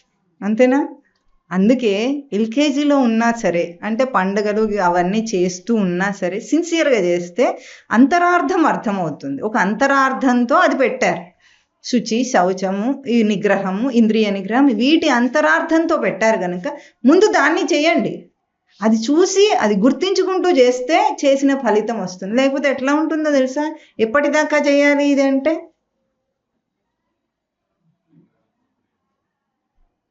ఒకటో తరగతి ఒక సంవత్సరం, రెండో తరగతి 2 సంవత్సరాలు, మూడో తరగతి 3 సంవత్సరాలు, 4వ తరగతి 4 సంవత్సరాలు, ఇట్లా సంవత్సరాల తరబడి చేయాలట. దీని నుండి బయటపడమని భగవద్గీత బోధ చేస్తుంది. భగవద్గీత ఏం చెప్తుంది అంటే, ఈ ఇంద్రియాలన్నిటిని, ఇప్పుడు ఈ రజోగుణము కోరికలు మనకు ఎక్కడ తెలుస్తున్నాయి? మనస్సులో ఉన్నప్పుడు అర్థం కావట్లేదు. ఎందుకంటే మనస్సులో సూక్ష్మ రూపంలో ఉంటాయి. కోపం కూడా అంతే కదండి. తిట్టేదాకా మనకు ఎక్కడ తెలిసింది ఇంత కోపం లోపల ఉందని? తెలియలేదు కదా. తిట్టినప్పుడు అర్థమవుతుంది. అంటే బయటికి వ్యక్తమయ్యి మన ప్రవర్తనలోకి వస్తున్నాయి. మనం ఎక్కడ చూసుకోవాలి దీన్ని అంటే, మొహం మీద మరకుంటే అద్దంలో చూసుకుంటాం, అంతేనా? మన మొహం మీద మరక మనకు కనిపించదు కదండి. కనిపించకపోతే ఏం చేస్తాం? అద్దం యొక్క సహాయం తీసుకుంటాం. అద్దం ఏం చేస్తుంది? దానికి కూడా మొహమాటం లేని ఒకే ఒక వస్తువు ఎవరు సృష్టిలో? సృష్టిలో మొహమాటం లేని వస్తువు ఎవరండి? అద్దం. అది ఏం చేస్తుంది? పట్టి చూపిస్తుంది, చూసుకో అంటుంది. దానికి ఏం నీ మీద ప్రేమ ఉండదు, పగ ఉండదు, దానికి మొహమాటం ఉండదు, భయం ఉండదు, నువ్వు పగలు కొడతావేమో అన్న బెరుకు ఉండదు. ఉంటుందా? ఏముండదు. ఏం చేసినా సరే అది నీకే. నీ మొహం మీద మరక చూసి కోపం వచ్చి దాన్ని పగలగొట్టినా నీ అద్దమే నష్టం అవుతుంది, కానీ దానికి నష్టమే లేదు. అంత నిరంజనంగా ఉంటుంది అద్దం. ఇప్పుడు అట్లా మనం లోపల ఉన్న దోషం మనకు తెలియటం కోసం అద్దం ఎట్లా వాడాము, ఇప్పుడు ఏం చేయాలి? మనము మన ప్రవర్తనలో చూసుకోవాలి. మన ప్రవర్తన ఎట్లా ఉందో చూసుకో. నీకు ఏ గుణ ప్రధానంగా నువ్వు ఉన్నావో అది బయటకు వస్తుంది. అందరికీ త్రిగుణాలు ఉంటాయి. ప్రతి మనిషికి, దేహధారిగా ఉన్న ప్రతి వాడికి త్రిగుణాలు ఉంటాయి. అయితే కొందరికి కాంబినేషన్లో ఒకటి ఎక్కువ ఒకటి తక్కువ ఉంటుంది, కొన్ని విషయాల్లో ఒకటి ఎక్కువ తక్కువ ఉంటుంది. ఏ గుణ ప్రధానంగా నువ్వు ఉన్నావో చూసుకోవాలంటే నీ ప్రవర్తనని నువ్వు తరచి చూసుకో, అంతే. ఎట్లా చేస్తున్నావు, ఏం చేస్తున్నావు కంటే ముఖ్యమైనది మనం బాగా చెప్పుకున్నాం, కర్మ అంటే ఏం కర్మ చేస్తున్నావు అని కాదు, నీ ఉద్యోగాలు ఏమిటి, నీ డ్యూటీలు ఏమిటి అని అడగల. కర్మయోగం అంటే నువ్వు ఎట్లా చేస్తున్నావు, నీ తీరు, చేసే తీరు అన్నమాట. ఆ తీరులో ఈ త్రిగుణాలను చూసుకుంటే మన ప్రధానంగా ఏది ఉందో, సత్వగుణ ప్రధానంగా ఉంది. మరి భగవద్గీత చెప్తుంది ఈ గుణానికి ఈ లక్షణాలు ఉంటాయని. చదివితే తెలుస్తుంది, చదవకపోతే ఏం తెలుస్తుంది? భగవద్గీత ప్రమాణం. ఏ గుణాలు ఉంటాయి అక్కడికి ఏం చెప్పింది? ఇవి ఎందుకు వృద్ధి అవుతున్నాయి అంటే ఎట్లా నిగ్రహించాలంటే ఆహారాన్ని ఆహార వ్యవహారాల్లో మార్పులు తీసుకొచ్చి నిగ్రహించాలి. రజోగుణ తీవ్రత ఉండే దాన్ని ప్రేరణ చేసే తిండ్లు ఉంటాయి కొన్ని, అవి తింటే రజోగుణం పెరుగుతూ ఉంటుంది. సత్వగుణ వృద్ధి చేసేవి కూడా ఉంటాయి. రస్య, స్నిగ్ధ, స్థిర, హృద్యాహ అని ఇంతాక చదివాం మనం. అవన్నీ ఏంటి? ఫ్రెష్ అన్నమాట. నెయ్యి గారే పదార్థాలు అట్లాంటివన్నీ మనకు సత్వగుణ ప్రధానమైనవి. కాకుండా రజోగుణ కట్వ, ఆమ్ల, లవణ, అత్యుష్ణ. కట్వ అంటే కారంగా ఉండేది, అతి పులుపు, అతి కారము, అతి వేడి, ఇవన్నీ రజోగుణ వృద్ధి చేస్తాయి అన్నమాట. అంటే మనము మారాలి అనుకుంటే ఇవన్నిటినీ కూడా చూడాలి. ఇవి మారొద్దు అనుకుంటే వాడికి ఏం చేయలేరు ఎవరు. నేను మారాలి, నాకున్న వేగం తగ్గాలి, నాకున్న తమోగుణాన్ని కూడా వృద్ధి చేసే ఆహారాలు ఉన్నాయి. పాచివి, ఎంగిలివి, ఇటువంటివి ఏవో కొన్ని రకాల కూరగాయలు అన్నీ చెప్తారు. ఇవన్నీ తెలుసుకొని వాటిని నిషేధించి అప్పుడు ఏమిటంటే సహకారం అన్నమాట. మనం చేసే ప్రయత్నానికి ఇవన్నీ సహకరిస్తాయి. లేకపోతే మనం ఎంత ప్రయత్నం చేసినా అనుకుంటున్నాను కానీ చేయలేకపోతున్నానండి అంటారు. ఎందుకంటే మన వ్యవహారం ఆహారాలు అట్లా ఉన్నాయి కాబట్టి మనం అనుకున్నా కూడా చేయలేము. కనుక మారాలంటే ఏం చేయాలి? మన గుణాన్ని మనం గుర్తించి ఆయా గుణవృద్ధి చేసేవన్నీ కూడా నిగ్రహించాలి. నిగ్రహించటానికి మన వ్యవస్థను అర్థం చేసుకోవాలి. ఇందాక మనం చెప్పుకున్నాం, పంచకోశాల చేత మనము ఆవరింపబడి ఉంది ఆత్మస్వరూపం. మొట్టమొదటిది అన్నమయ కోశం. అన్నమయ కోశం అంటే ఈ స్థూల దేహం, మనకు కనిపిస్తున్న స్థూల దేహాన్ని ఏమంటారు? అన్నమయ కోశం అంటారు. ముందు దీన్ని శుద్ధి చేయాలి. బయట కనిపించేది అదే కదా, ఈజీ కదండి. లోపలికి వెళ్ళే కంటే ముందేమిటి? అన్నమయ కోశం శుద్ధి అవ్వాలంటే ఏం చేయాలి? దీనికి ముందు శుచి. మురికి బాహ్య స్పర్శ తగిలినప్పుడల్లా దానికి శుచి చేయాలి. అందుకే స్నానం అనేది ఉంది మనకు. స్నానం ఎందుకు అంటే తమో గుణంలో నిద్రపోయాం కదా ఇంతసేపు. ఆ తమో గుణంలోంచి లేచిన వెంటనే ఈ దేహం కూడా అప్పుడు ఆ తమో గుణంలో ఉంది, అంతే కదా. నిద్రలో చైతన్యం మనకు తెలియటం లేదు, తెలుస్తోందా? ఉంది, చైతన్యం ఉంది, అప్పుడు వీఆర్ కాన్షియస్. కానీ మనకు అది తెలియటం లేదు కనుక మనం తమో గుణంలో నిద్రపోయాం కనుక. అసలు తమో గుణము శుద్ధ చైతన్య స్వరూపాన్ని, తమోగుణంగా నిద్ర శుద్ధ చైతన్యాన్ని, గాఢ నిద్ర తెలుసుకోవడానికి అవకాశం, కానీ మనం అది ఉపయోగించుకోవట్లేదు కనుక తమోగుణంలో నిద్రపోయి లేచాం కనుక వెంటనే స్నానం చేస్తాం మనం. శుచి మొట్టమొదట అన్నమయ కోశాన్ని శుద్ధి చేయటం అన్నమాట. ఇప్పుడు ఈ అన్నమయ దేహం దేంతో ఏర్పడుతుంది? పేరులోనే ఉంది కదా, అన్నంతో ఏర్పడుతుంది. అన్నం అంటే మనం తినే తిండి. అన్నం అంటే వరన్నం కాదు, గోధుమన్నం వరన్నం కాదు. ఏ తిండి తింటున్నామో మనం తినే ఆహారంతో ఈ సప్తధాతు రూపమైన దేహం ఏర్పడుతుంది కనుక ముందు శుద్ధి చేయాల్సింది ఎక్కడ? మన అన్నాన్ని శుద్ధి చేయాలి. అన్నాన్ని శుద్ధి చేయటానికి ఇందాక మనం చెప్పుకున్నట్టు ఆయా లక్షణాలను గుర్తించి ఏవైతే రజోతమో గుణాలను వృద్ధి చేస్తాయో ఆ ఆహారాన్ని తగ్గించి భగవదర్పణగా తినాలి. ఏది తింటున్నామో అదేం చేయాలి? ఇప్పుడు ప్రసాదం కావాలి. పోయిన వారం కూడా మనం ప్రసాదం మీద చెప్పుకున్నాం. ప్రసాదే సర్వదుఃఖానాం హాని అస్య ఉపజాయతే ప్రసన్న చేతసో హ్యాసు బుద్ధి పర్యవతిష్టతే. భగవదర్పణ చేసి ప్రసాదంగా స్వీకరించిన ఆహారం తింటే వెంటనే వెంటనే ఏం జరుగుతుంది? బుద్ధి పర్యవతిష్టతే, బుద్ధి మారుతుందట. లోపల దాకా వెళ్ళటానికి ద్వారం ఈ అన్నమయ కోశం కనుక ముందు అన్నమయ కోశాన్ని శుద్ధి చేసే ప్రక్రియని మొదలు పెట్టాలి మనిషి. అది చేయకుండా ఏం చేసినా కాదు. అందుకే వస్త్ర నియమం కూడా ఆ అన్నమయ కోశం కోసమే. మనం వస్త్రం ఈ ఆచ్ఛాదన ఈ దేహం కోసమే కదా. ఎందుకంటే కోరికలు అనేవి ఇక్కడ కనిపిస్తున్నాయి మనకు, అంతేనా? ఇంద్రియ స్థానం కోరికలను గుర్తించే స్థానం అన్నమాట. ఇంద్రియాల్లో కనిపిస్తుంది. ఏదైనా తీవ్రమైన కోరిక ఉంటే కళ్ళల్లో అది వినాలని, చూడాలని, చేయాలని, ఇవన్నీ స్పర్శ అన్నీ పంచ జ్ఞానేంద్రియాల ద్వారా మనకు అక్కడ తెలుస్తుంది. కాబట్టి అక్కడ మనము దీన్ని నిగ్రహించే అలవాట్లు చేసుకోవాలి.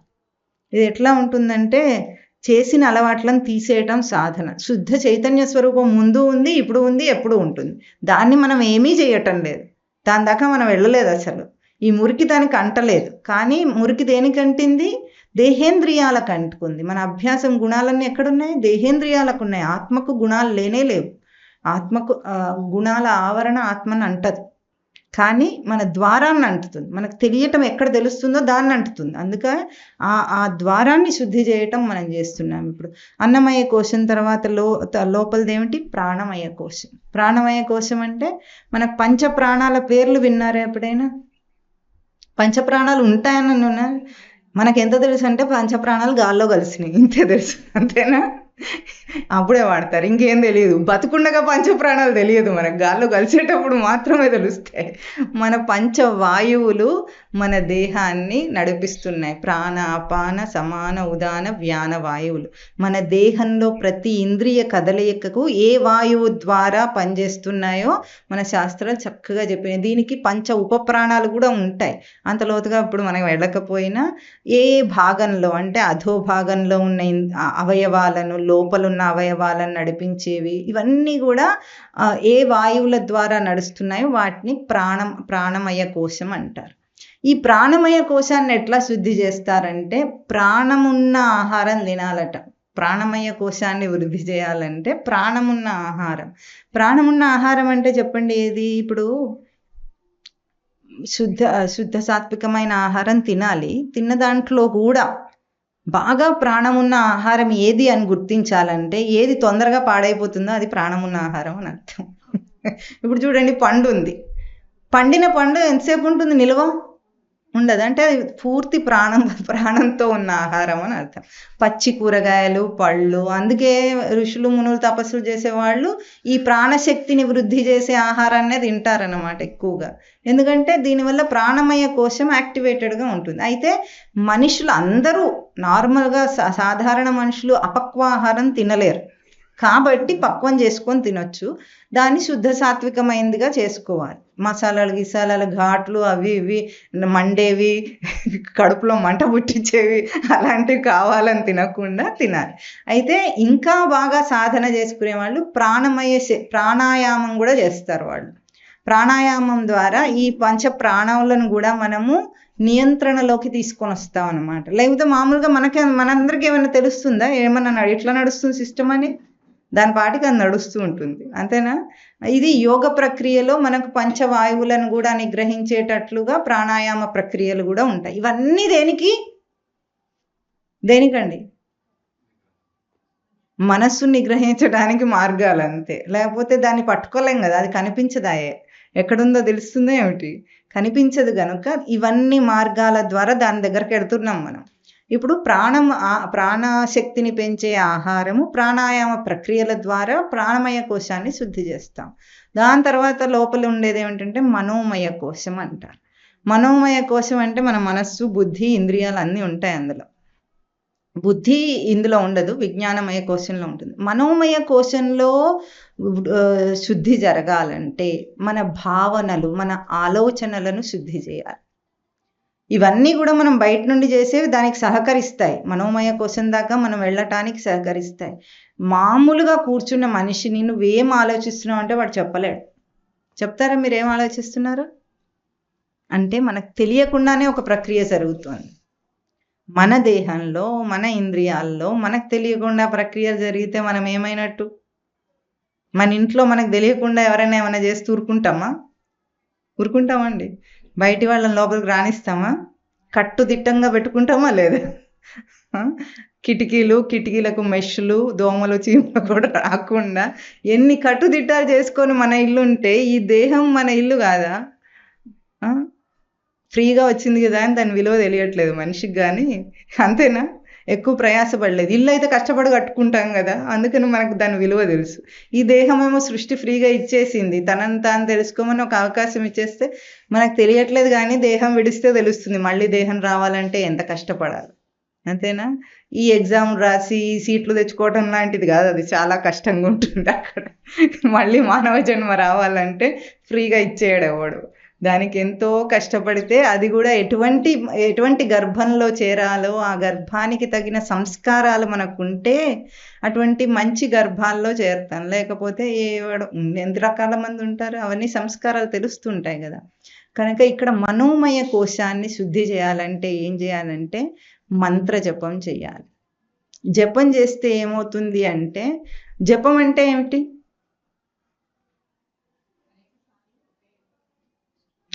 రిపిటేషన్ ఆఫ్ నామం అని చెప్తారు, అది కాదు జపం అంటే. జపస్తదర్థభావం అని యోగ సూత్రాల్లో పతంజలి మహర్షి చెప్పారు. అంటే ఒక నామం తీసుకుని దాని అర్థాన్ని మననం చేయటం జపం. మనకేం చేస్తారంటే ఎల్కేజీ క్లాస్ కదా మనకు ఎల్కేజీలోంచి ఫస్ట్ క్లాస్కి వెళ్ళగానే ఒక మాల ఇస్తారు. ఎల్కేజీలోనేమో పండుగల పబ్బాలు అవి ఇవి చేస్తుంటారు. తర్వాత ఫస్ట్ క్లాస్కి వెళ్తే జపమాల చేతిలో పెట్టి ఇంక కొంచెం ఎదిగా నాన్న నువ్వు ఇప్పుడని ఏం చేస్తారు, ఒక మాల జపం చేయమంటే మనం ఏం చేస్తాము, మేరు పూస పట్టుకొని చక్కగా తిప్పడం మొదలు పెడతాం. నోటికి నామం అలవాటు అయిపోతుంది. అదేం చేస్తుంది, టేప్ రికార్డర్ ఆన్ చేస్తే అది ఎట్లాగైతే పాట పాడుకుంటూ ఉంటుందో మనం వింటామండి. పాటలు పెట్టుకొని సరిగా వినం. అది ఎక్కడికో మన మనసు ఎక్కడికో, అసలు అది వరల్డ్ టూర్ రేస్ వస్తుంది. జపం మొదలు పెట్టినప్పుడు ఏం చేస్తుంది, మనం మొవ గ్రామం టూర్ అంటే ఇప్పుడు డబ్బులు లేకుండా ఫ్రీగా చేయగలుగుతుంది మనస్సు. మనకనుకోండి ఎక్కడికన్నా వెళ్ళాలంటే చాలా కష్టపడాలి. మనసుకి ఏ వీసాలు, ఏ పాస్‌పోర్ట్‌లు ఏం అక్కర్లేదు. అది ఏ దేశానికైనా, ఎక్కడికైనా వెళ్ళొస్తుంది. ఎవ్వరి దగ్గరికైనా వెళుతుంది. ఏ విషయాన్నైనా తెచ్చుకుంటుంది. ఏమన్నా చేస్తుంది. స్వర్గాది లోకాలకు వెళ్ళమన్నా వెళ్ళిపోతుంది. దానికి ఏమీ చింత లేదు కాబట్టి, మనం మాల తిప్పే లోపల అదేం చేసొచ్చింది? World tour ఏసొచ్చింది. ఇప్పుడు అది శుద్ధి ఎట్లా అవుతుంది? కాదు కదా! ఎందుకంటే దానికి నోటికే నామం పట్టింది గానీ, మనసుకి అసలు పట్టనే లేదు గదా! కనుక జపాన్ని అంత తేలిగ్గా తీసేయకూడదు. నిజంగా జపం చేస్తే వాడికి ముక్తొస్తుంది. తెలుసా మీకు? ఏదైనా సిన్సియర్‌గా చేస్తే ముక్తొచ్చేస్తుంది. మనకి ఆ అవకాశం ఉందనే తెలియదాయె. ఏదో ఏదో చెప్పారు, ఏదో చేస్తున్నాం అనేది అట్లా చేస్తూ ఉంటాం. కనుక ఒక నామం ఏ దేవుడు కావాలంటే ఆ దేవుడు. ఇది అదని ఏం లేదు. మీకేం కావాలంటే అది. ఆ దేవుడిని ఆ నామం తీసుకొని మనస్సును శుద్ధి చేయాలి. శుద్ధి చేయటం అంటే ఒక్క నిమిషమైనా, ఒక్క నిమిష కాలమైన నిమిషంలో ఒక్క సెకండ్ అయినా మనస్సు దాని మీద నిలిస్తే ధన్యుడట వాడు. అంత కష్టమైంది ఆ పని. అది చేస్తే ఆలోచనలు అనేవి మనకు తెలిసి వస్తాయి అప్పుడు. తెలియకుండా మనస్సు ఆలోచించడానికి వీల్లేదు. ఆ స్థితికి మనం దాన్ని నిగ్రహించగలిగితే మనోమయ కోశాన్ని దాటుతాం. ఈ మనోమయ కోశం లెవెల్‌లో ఉన్న వాళ్ళ స్థితిగతులు ఎట్లా ఉంటాయంటే, వాళ్ళు భావోద్వేగాలు ఎక్కువనమాట. ఎక్సైట్‌మెంట్ వస్తుంది. అన్నిటికీ ఎక్సైట్ అయిపోతారు. ఈ కాలంలో వాళ్ళకి ఉండేదంతా ఏమిటి? ఎక్సైట్‌మెంట్. దేనికైనా వావ్ అనేస్తారు. అందులో వావ్ ఏముంటుందో వీడికి అర్థం కాదు. ఈ లోకంలో వావ్ అనిపించే వస్తువు ఏదైనా ఉందంటే వీడికైతే ఏది లేదు.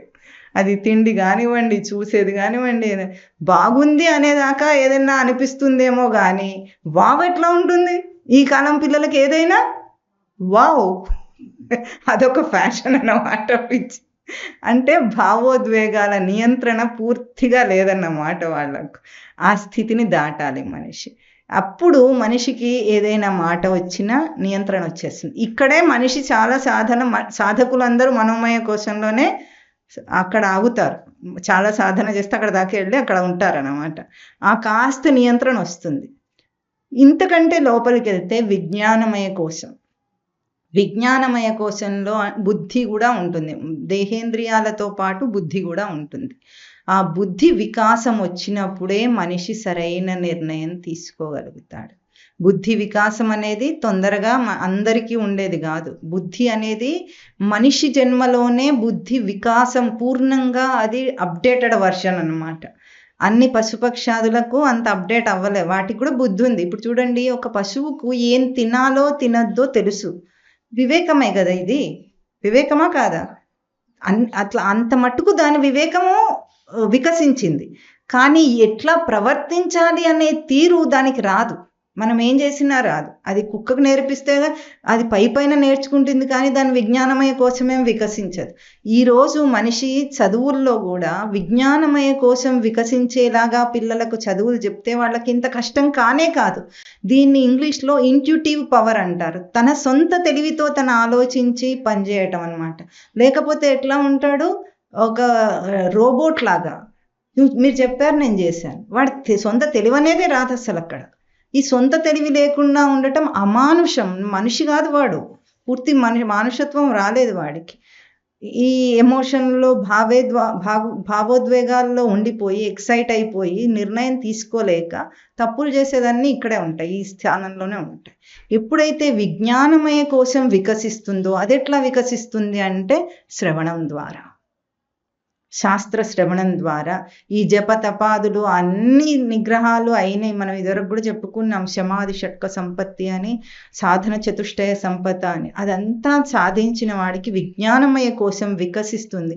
బోధ వింటున్నప్పటికీ విజ్ఞానమయ కోశం దాకా అందరికీ వెళ్ళదు. అది బుద్ధి దాకా వెళ్ళదు. బుద్ధి దాకా వెళ్ళాలంటే అన్ని సాధనలతో ఈ దేహాన్ని పూర్తిగా దానికి అర్హతతో దాన్ని తయారు చేసుకుంటే అక్కడ దాకా వెళుతుంది. అప్పుడు ఎట్లా ఉంటుందంటే ఇన్స్టంటేనియస్గా, అంటే ఒత్తి మీరు నూనెలో తడిపి పెడితే జ్యోతి వెలిగించగానే వెలుగుతుంది, చూసారా? అదే నానకుండా ఒత్తి నలపకుండా పెడితే ఏమవుతుంది? ఎంతసేపు దాన్ని వెలిగించే ప్రయత్నం చేసినా కూడా అది తీసుకోదు. అట్లా బ్లంట్గా ఉంటుందన్నమాట. ఇప్పుడు విజ్ఞానమయ కోశం వికసించటము సరైన సాధన. ఆ స్థాయికి మనం ఎదిగాము అంటే అక్కడి దాకా మనం వెళ్ళాలి. ఎట్లా వెళ్ళాలో ఒక క్రమం చెప్పారు స్వామి 3వ అధ్యాయం కర్మయోగం ముగింపులో అన్నమాట. ఎట్లా ఒక కోరికను మనము జయించగలమంటే విజ్ఞానమయ కోశం దాకా వికసించాలి. ఆ తర్వాత ఆత్మస్వరూపం తెలుస్తుంది. మధ్యలో ఆనందమయ కోశం కూడా ఉంది. ఆనందమయ కోశం అంటే ఏమిటి అంటే ఒక కారణ స్వరూపంలో మనం ఆనందాన్ని అనుభవిస్తాం. ఆ ఆనందము కేవలం విషయానందమేమో సామాన్యులకు, కానీ సాధకులకు కూడా శ్రవణానందం కూడా వస్తుంది. అంటే నిజంగానే ఆత్మ గురించి వింటే కానీ మన ఆధ్యాత్మిక ప్రవచనాలు వింటే చాలా ఆనందిస్తారు వాళ్ళు. మామూలు వాళ్ళు కాక సాధకులైన వాళ్ళు చాలా బాగుంటుంది, రుచి పడుతుంది అనమాట. ఎప్పుడు వింటూ ఉండాలని శ్రవణానందం వస్తుంది వాడికి. తర్వాత మననాభ్యాసం అదే వస్తుంది. శ్రవణంలో ఎవరు ఆనందిస్తారో వాళ్ళు మననంలో ఆ అభ్యాసం చేయగలరు. వాడికి మళ్ళీ నేర్పించాల్సిన అవసరం ఎట్లా చేయాలి అని అడగడు వాడు. అది వచ్చేస్తుంది అనమాట. కనుక ఇక్కడ దాకా సాగింది. దీనికి స్వామి ఒక శ్లోకం చెప్పాడు. దాంతో కర్మయోగాన్ని ముగించే ప్రయత్నం అనమాట. ఇదేమిటంటే ఇంద్రియాని పరాణ్యాహు, ఇంద్రియేభ్య పరం చెప్తారా? ఇంద్రియాని పరాణ్యాహు, ఇంద్రియేభ్య పరం మనః, మనసస్తు పరా బుద్ధి, బుద్ధే యో బుద్ధే పరః సహ ఆత్మ, యో బుద్ధే పరతస్తు సహ ఆత్మ అన్నమాట. ఆత్మ అనేది అక్కడ లేదు కానీ మనం చెప్పుకోవాలి. సహ అంటే అది ఆత్మ అని చెప్తున్నారు. ఇక్కడ ఏం చెప్పారంటే ఒక క్రమాన్ని చూపిస్తున్నారు. బయట విషయాలైతే ఏవైతే ఉన్నాయో వీటన్నిటికంటే ఇంద్రియాలు గొప్పవట మన రచన కదా. ఎందుకంటే శబ్దం ఉంది, కానీ శబ్దం యొక్క ఉనికి ఎప్పుడు ఉంటుంది? నేను వింటే. నేను వినకపోతే శబ్దం లేదు సృష్టిలో. ఉందా? మనకు చెవి లేదనుకోండి, శబ్దం ఉన్నట్ట? బయట ఉందో లేదో, మనకుందా? లేదు. అంటే బయట అన్ని విషయాలు ఏవైతే దృశ్య ప్రపంచం ఉంది, ఇంత దృశ్యాలు కనిపిస్తున్నాయి మనకు, నేను చూడకపోతే, నా దర్శనం లేకపోతే, నా కంటి చూపు లేకపోతే ఇవేవీ లేవు. అంతేనా? అయితే బయట విషయాలు ఏవైనా, బయట ఎన్నో ఉన్నాయి, నా స్పర్శ తెలుసుకోకపోతే అవేవీ లేవు నాకు. అంతేనా? బయట ఎన్నో ఆహార పదార్థాలు ఉన్నాయి, నాకు నాలుక లేకపోతే ఏవీ లేవు. నాలుక చెప్పబడిన వాడికి రుచి ఉంటుందా? ఉండదు. పదార్థంలో రుచి లేదు, మన ఇంద్రియాల్లో ఆ తేజస్సు ఉంది. అంటే బయట విషయాల కంటే ఇంద్రియాలు గొప్పవి. ఎటువంటి గొప్పవి? బయట విషయాన్ని మార్చి నేను తీసుకోగలను, దాన్ని సవరించి సరిచేసి తీసుకోగలను. అంటేనా ఒక మాట మాట్లాడాం, దానికి పెడర్థాలు తీసుకోవటం అంటే అర్థమవుతుంది మీకు? లేని అర్థాన్ని కూడా తీసుకుంటుంటారు. అంతేనా? పెడర్థాలు. సరైన అర్థాన్ని కూడా మనమే తీసుకోగలం. అంటే బయట విషయాన్ని కూడా దాన్ని మార్చి సరిచేసి సవరించి తీసుకోగలిగిన నా ఇంద్రియాలు చాలా గొప్పవి. ఇంద్రియాని పరాణ్యాహు, పరం అంటే గొప్పది, శ్రేష్టమైనది అని అర్థం. దాన్ని మార్చి తీసుకోగలదు, బాగు చేయగలదు, సవరించగలదు, ఏదైనా చేయగలదు. మీకు ఎట్లా కావాలో అట్లా అర్థం చేసుకుంటారు మీరు. అంతేనా? ఆ భావం అక్కడ ఉండక్కర్లేదు, మనం ఎట్లా అర్థం చేసుకుంటే అట్లాగా అవుతుంది. ఇంద్రియాని పరాణ్యాహు, ఇంద్రియేభ్య పరం మనః, ఇంద్రియాల కంటే గొప్పది మనస్సట. శ్రేష్టమైనది ఇంద్రియాల కంటే గొప్పది మనస్సు. ఎందుకు? ఇంద్రియం తీసుకున్న దాన్ని ఎట్లా తీసుకోవాలో ఆ భావనను మనస్సు చేస్తుంది. మనస్సు సవరించగలదు దాన్ని. దీనికి ఈ శ్లోకం అయిన తర్వాత ఒక కథ చెప్తాను, గుర్తు చేయండి. కథ చెప్పమండి, అప్పుడు బాగా అర్థమవుతుంది.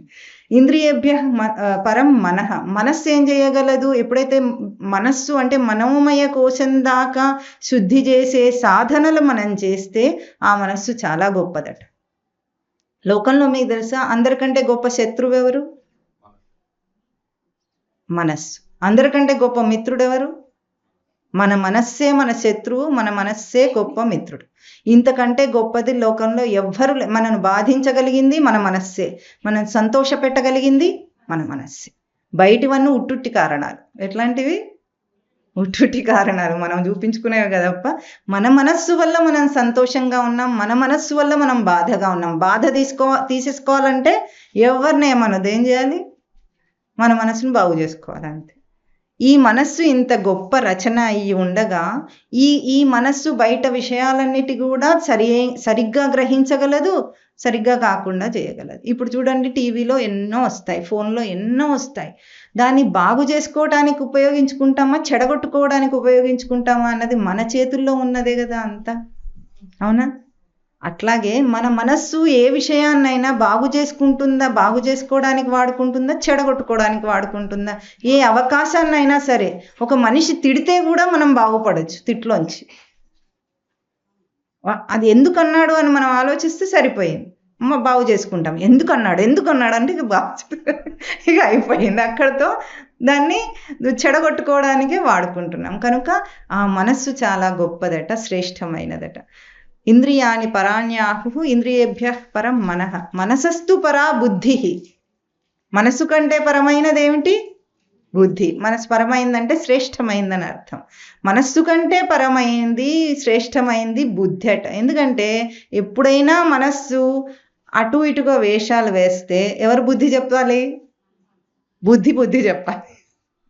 బుద్ధి చెప్పటమే బుద్ధి పని. బుద్ధి చెప్పటం అంటే ఏమిటండి?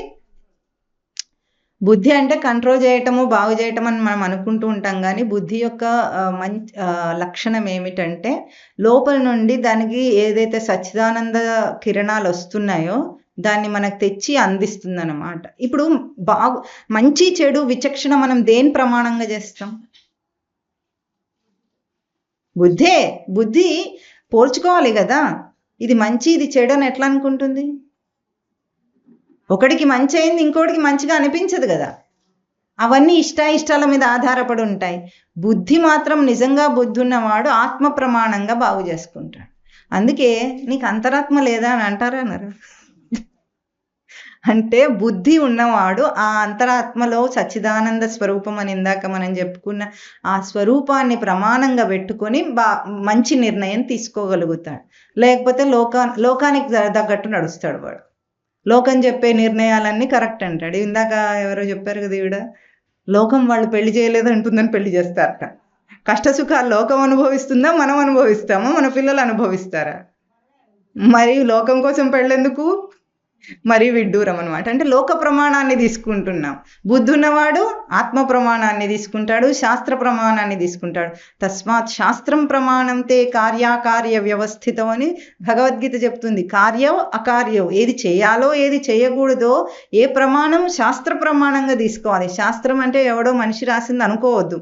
ముందు శాస్త్రం అంటే ఋషులు దర్శనం చేసిన తత్వస్వరూపం, సచ్చిదానంద స్వరూపమే శాస్త్రం రూపంలో వాళ్ళ మాటల్లో బయటికి వస్తుంది. అదేదో ఎవడో రాసింది కాదు, అది బైబిల్ లాంటిది కాదు అది. అవి దర్శన రూపంలో వస్తాయి, అపౌరుషేయములు, ఒక మనిషి చెప్పినవి కావవి. కనుక శాస్త్రమే ఎప్పుడు ప్రమాణం, ఏది చేయాలో ఏది చేయకుండా ఉండాలో. కనుక బుద్ధికి ఎప్పుడూ ప్రమాణం శాస్త్రం పెట్టుకొని బుద్ధితో విచక్షణ చేసుకొని ఎవరి కోసమో దేనికోసమో బ్రతకకూడదు. అవన్నీ బయట నియమ నిబంధనలు జీవితంలో పూర్తి జీవితం కాదు, అది జీవం లేదు అక్కడ. తన కోసం, తన సృష్టి తనకిచ్చిన మానుష జన్మ అవకాశాన్ని వాడుకోవటం కోసం బ్రతకాలి. ఇప్పుడు చూడండి, పండిపోయిన వాళ్ళు ఉన్నారు ఇక్కడ, అందరు తల పండిపోయిన వాళ్ళు అంటే జ్ఞానంగా తల పండిపోయిన వాళ్ళు ఉన్నారు. అన్ని డ్యూటీస్ చేసేసారా? మీరు చేయలేదా? మీకు లోకం చెప్పినవన్నీ చేశారా లేదా? తృప్తి వచ్చిందా? రాదు. ఎందుకంటే ఇవన్నీ నిజం కాదు కాబట్టి. ఇవి లోక ప్రమాణం, లోక ధర్మాలు. ఇవన్నీ లౌకిక ధర్మాన్ని, లోక ధర్మాన్ని అనుసరించి బుద్ధి నిర్ణయం చేయకూడదు. అది లోకానికి. మీరు పెళ్ళి పెడాకులు కాదు, పెళ్ళి పేరంటాలలో ఏది కావాలో వాళ్ళకి ఏమేమని ఉంటే చేసుకోండి. కానీ జీవితము ఆ ప్రమాణాలతో నడవకూడదు. జీవితం ఆత్మ ప్రమాణం, శాస్త్ర ప్రమాణం, గురువే ప్రమాణం. అట్లా సాధకుడు ఎదుగుతాడు. ఇది బుద్ధి యొక్క పరలక్షణం. యో బుద్ధే పరతస్తు సహ, బుద్ధి కంటే పరమైనదేదో అది సహ ఆత్మ అని స్వామి చెప్తున్నాడు.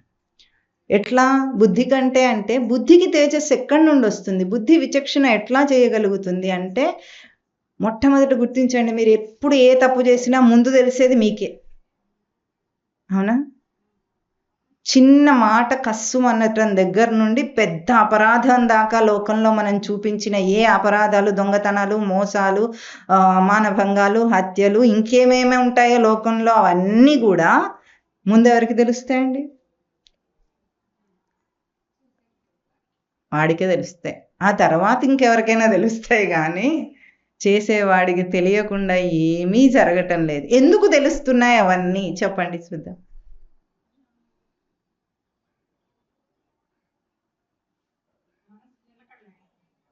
తెలియటం ఎట్లా తెలుస్తున్నాయి మనకు? దేన్నైనా ఎప్పుడు తెలుసుకుంటామంటే సహజంగా ఉన్నదాన్ని. ఇప్పుడు గాలి మామూలుగా ఉంటే మనకు తెలియదు, విపరీతం ఏదైనా వస్తే మనకు తెలుస్తుంది. అంటే సహజ స్థితి కంటే భిన్నమైనది ఏదైనా వస్తే మనకు తెలుస్తుంది. ఆరోగ్యంగా ఉంటే మనకి ఎప్పుడైనా నేను ఆరోగ్యంగా ఉన్నా అంటాడు ఎవడన్నా? అది సహజ స్థితి దేహానికి. కానీ దానికి భంగపాటు కలగగానే మనకు తెలిసిపోతుంది. చిన్న నొప్పి వచ్చినా, తలనొప్పి వచ్చినా, ఏదొచ్చినా వెంటనే తెలుస్తుంది. అంటే సహజ స్థితికి భంగపాటు కలిగితే మనకు తెలుస్తుంది. తప్పు అనేది మన సహజ స్థితి కాదు. సహజంగా శుద్ధంగా ఉండటం స్వరూప లక్షణం మనకు. కానీ దానికి భంగపాటు మనం కలిగించినప్పుడు మనకు వెంటనే తెలుస్తుంది అన్నమాట. అర్థమైందా? ఎంత శుద్ధమైన వాడైతే అంత తొందరగా తెలుస్తుంది. ఎంత తెల్ల బట్ట అయితే అంత తొందరగా మరక కనిపిస్తుంది. అంతేనా? మురికి పెట్టిన బట్ట మీద మరక కనిపించదు. ఎట్లాగో ఎంత శుద్ధమైన అంతఃకరణం అంటే మనస్సు, బుద్ధి ఇవన్నీ ఎంత శుద్ధంగా ఉంటే వాడు తప్పు తొందరగా పడతాడు, వాడికి తప్పు అర్థమైపోతుంది. అందుకే గురువు ఎప్పుడు చూసినా మన తప్పులు ఎత్తి చూపిస్తుంటారు. ఎందుకు?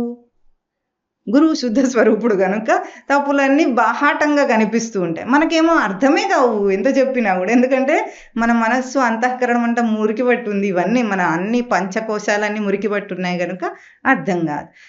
అందుకే బుద్ధేహ పరతస్తు సహ ఆత్మ.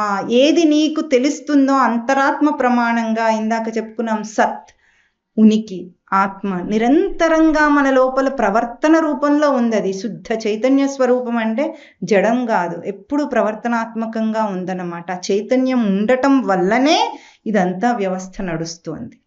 ఆ చైతన్యమే లేకపోతే, ఇప్పుడు చూడండి, దేహము అన్ని బాగున్నా సరే జీవుడు ఇట్లా లేచిపోగానే దాన్ని శవం అనేసారా లేదా? శుద్ధ చైతన్యం పక్కకు జరిగిందంటే మనము శవం. కనుక మనకు అన్నీ తెలుస్తున్న ఈ అంతరాత్మ ప్రమాణం ఉందో సహ ఆత్మ, ఆ ఆత్మస్వరూపమే నీవు అని తెలుసుకొని, జహి శత్రుం మహాబాహో కామరూపం దురాసదం. ఏ జయించలేని కోరికలు నేను దాటలేకపోతున్నాను అనుకుంటున్నావో, ఈ ఇంద్రియ నిగ్రహం ద్వారా, అంటే ఈ పద్ధతి, క్రమ పద్ధతి ద్వారా, ఈ దేహేంద్రియ మనోబుద్ధులన్నిటి ద్వారా తెలుసుకొని ఇప్పుడు జయించు. జహి అన్నది 3వ అధ్యాయంలో చివరి శ్లోకంలో ముఖ్యమైన పదం. జహి అంటే జయించు. దేన్ని? దురాసదం కామరూపం జహి. దాటలేను నేను అనుకుంటున్న తీవ్రమైన కోరికలు నీ లోపల ఏమున్నాయో ముందు వాటిని జయించు. కోరిక లేకపోతే నీ అంత శుద్ధ స్వరూపం ఇంకొకటి లేదు. కోరికల వల్లనే ఈ జీవుడు ఇంత పాపాలు చేస్తున్నాడు, జీవుడు అనిపించుకుంటున్నాడు, మురికి పట్టిన మనిషిలాగా తిరుగుతున్నాడు. అందరిలో ఉన్నది ఒకే సచ్చిదానంద స్వరూపం అయినా కూడా దాని వ్యక్తం అవ్వటంలో మనం చేసిన ఈ అభ్యాసాల ద్వారా వేరువేరుగా వ్యక్తం అవుతున్నారు. కనుక జహి శత్రుం కామరూపం దురాసదం. అది జయిస్తే అప్పుడు మనిషి కర్మయోగాన్ని అందుకుంటాడు. నువ్వు చేసే ప్రతి పని కూడా కర్మయోగం అవుతుంది. కోరికతో చేస్తే బంధం అవుతుంది. కర్మబంధం, కర్మయోగం. మనం చేసే పనులలో ఎక్కడైతే ఇదంతా బుద్ధి ప్రవర్తనతో కూడి ఉంటుందో అది యోగం. యోగం అంటే తన స్వరూపాన్ని చేరుకోవటం. అది కాకుండా చేస్తే బంధం అవుతుంది. బంధం అయితే ఇప్పుడు నష్టం ఏమి? కర్మబంధం అయితే నష్టం ఏమిటో చెప్పగలరా? ఏదో యోగమో, భోగమో, రోగమో ఏదో ఒకటి. ఇప్పుడు ఏమైంది? ఇదంతా సోదెందుకు అంటే, ఎవరికైతే ఈ జన్మ నుండి తప్పించుకోవాలి అని ఉంటుందో, లేకపోతే ఇది ఎంటర్టైనింగ్గా ఉంటే ఇట్లాగే ఉండు. కాసేపు కష్టమైనా బాగుంది, కాసేపు ఏడ్చినా బాగుంది, తుడిచినా బాగుంది. దీనికి ఒక ఇది చెప్తారనమాట, గర్భ నరక బాధ. 3 వైరాగ్యాలు వస్తాయట మనిషికి. ఏమంటే ప్రసూతి వైరాగ్యం, పురాణ వైరాగ్యం, ప్రసూతి వైరాగ్యం, శ్మశాన వైరాగ్యం అని 3 వైరాగ్యాలు ఉంటాయి. అంటే నిజం తెలిసేది 3 స్థానాల్లో తెలుస్తుంది. పురాణ వైరాగ్యం అంటే ఇప్పుడు ఇట్లాంటిది అనమాట. ఈ పురాణాలు విన్నప్పుడు ఇట్లా ప్రవచనాలు వింటున్నప్పుడు చాలా బాగా అనిపిస్తూ ఉంటుంది. ఈ సంసారాన్ని వదిలేయాలి ఈ దెబ్బతో అన్నట్టు లోపల నుండి వస్తూ ఉంటుందా.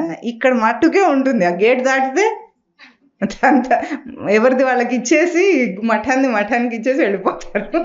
మీరు దులిపేసుకొని అంతా అయిపోయింది అనుకొని వెళ్ళిపోతారు. ఇది పురాణ వైరాగ్యం అంట. ఇంకోటి ప్రసూతి వైరాగ్యం. ప్రసూతి వైరాగ్యం అంటే ఆడవాళ్లకు ప్రసవ సమయంలో ఆ నరకాన్ని అనుభవిస్తారట వాళ్ళు.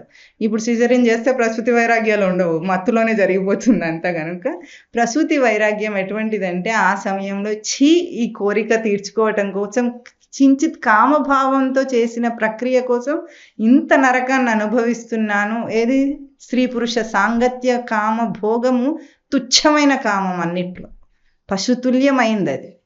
అది శాస్త్ర విహితం కాదు. పిల్లల్ని కనే ప్రక్రియ ధార్మికంగా జరగాలి, కేవలం పుత్రోత్పాదన కోసమే కామరహితంగా జరగాలి. అది మనిషి ప్రక్రియ.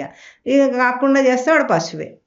దాన్ని ప్రసూతి వైరాగ్యం అంటారు. ప్రసవ సమయంలో ఆడవాళ్ళకి వస్తుంది అంతే. అది కూడా ఈ ప్రసవ పీడ లేకపోతే అది కూడా రాదు. ఎందుకంటే ఆ శిశువుకు కూడా వస్తుంది. ఎందుకంటే ప్రసవ వాయువుల చేత పిసుకబడి తల్లి గర్భం నుండి బయటికి వచ్చేటప్పుడు వాడు అసలే గర్భంలో 9వ నెలలో భగవంతుని ప్రార్థిస్తాడట, ఈ నరక కూపంలో నన్ను ఎందుకు వేసావు. మళ్ళీ ఇంకోసారి వాగ్దానం చేస్తాడట ప్రతి జీవి కూడా. ఏమని గర్భోపనిషత్తు చెప్తుంది, నారాయణునికి నమస్కారం పదే పదే చేసి ఈ ఒక్కసారి గర్భ నరకం నుండి బయటపడేస్తే నీ నామస్మరణ విడిచిపెట్టను అని వాగ్దానం చేసి బయటికి వచ్చి సర్గే సమ్మోహం యాంతి, పుట్టుకతోనే వాడికి సమ్మోహం వచ్చేసింది, మోహం ఆవరించిందట. అట్లాంటి ప్రసూతి వైరాగ్యం ఉంటుంది. ఇంకొకటి శ్మశాన వైరాగ్యం అట. ఎవరైనా చచ్చిపోయినప్పుడు, ఇప్పుడు అది కూడా లేదు తెలుసా మీకు, ఎవరైనా చచ్చిపోతే చుట్టూ అందరు సెల్ ఫోన్ పట్టుకునే ఉంటున్నారు. పెళ్ళైనా సెల్ ఫోన్ పట్టుకుంటారు, పేరెంటమైన సెల్ ఫోన్ పట్టుకుంటారు, చావైనా సెల్ ఫోన్ పట్టుకుంటారు.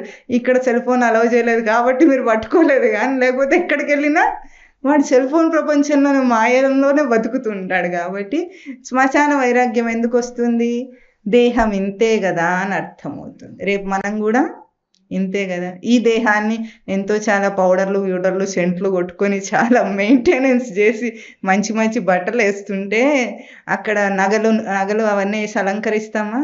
పిల్లలు కొంచెం కూడా జాలి లేకుండా ఒక్కటి పూచిక పుల్ల కూడా వదిలిపెట్టకుండా వదిలేస్తారా. ఒక వజ్రాల ముక్కు పుడక పెట్టుకున్నాం అనుకోండి, పోన్లే నేను తీసుకుంటానులే పోనీ అని వదిలేస్తారా? ఏమంటే ఎవరైనా వదిలేస్తారా? ఏది వదిలిపెట్టారు. ఇవన్నీ ఉట్టుటి వైరాగ్యాలు. కానీ అవి తీసేస్తుంటే అప్పుడు అర్థం కావాలట, ఇంతే కదా రేపు మన బతుకు కూడా. ఏ చైతన్యం ఉంటే నాకు ఇవన్నీ సింగారం అయినాయో, సింగారం అంటే శృంగారం, అందంగా ఉన్నాయో, ఆ చైతన్యమే లేని రోజు ఉట్టిదే కదా. మరి బ్రతుకుండగా చైతన్య స్వరూపాన్ని తెలుసుకుంటే ఆ తర్వాత దేహం పోతే మనకేమీ బాధ లేదన్నమాట. ఎట్లా ఉంటుంది, పండు పక్వమైన తర్వాత తోలు దానంతట అదే వచ్చేస్తుంది. చూసారా, పక్వంగాని పండుగ తోలు తీయాలంటే కష్టంగా ఉంటుంది, పండిపోతే దానంతట అదే వచ్చేస్తుంది. ఎందుకంటే పండు వదిలేస్తుంది దాన్ని. అది పరిపక్వత. ఫలం అంటే అదనమాట, ఫల నిష్పత్తి. ఇంకా దాంట్లో పూర్ణ స్థాయికి అది పరిపక్వం అయిపోయింది. అట్లా మనం పరిపక్వమయ్యి మన స్వరూపాన్ని తెలుసుకుంటే మనకి ఏ బాధ ఉండదు. కనుక అప్పుడు కోరికలను జయించగలుగుతాం, మూల రూపం నుండి తీసేయగలుగుతాం. ఏ కోరిక లేని స్థితి వస్తే వాడు యోగి, కర్మయోగి అవుతాడు. కోరిక లేకుండా కర్మలు చేసే వాళ్ళందరూ కర్మయోగాన్ని అందుకుంటారు. దానికి ఒక చిన్న కథ. జీవితాన్ని సుఖమయం చేసుకోవాలంటే ఏం కావాలి, ఏమేం కావాలి, మీకు ఏమైనా లిస్ట్ ఉందా? చెప్పండి.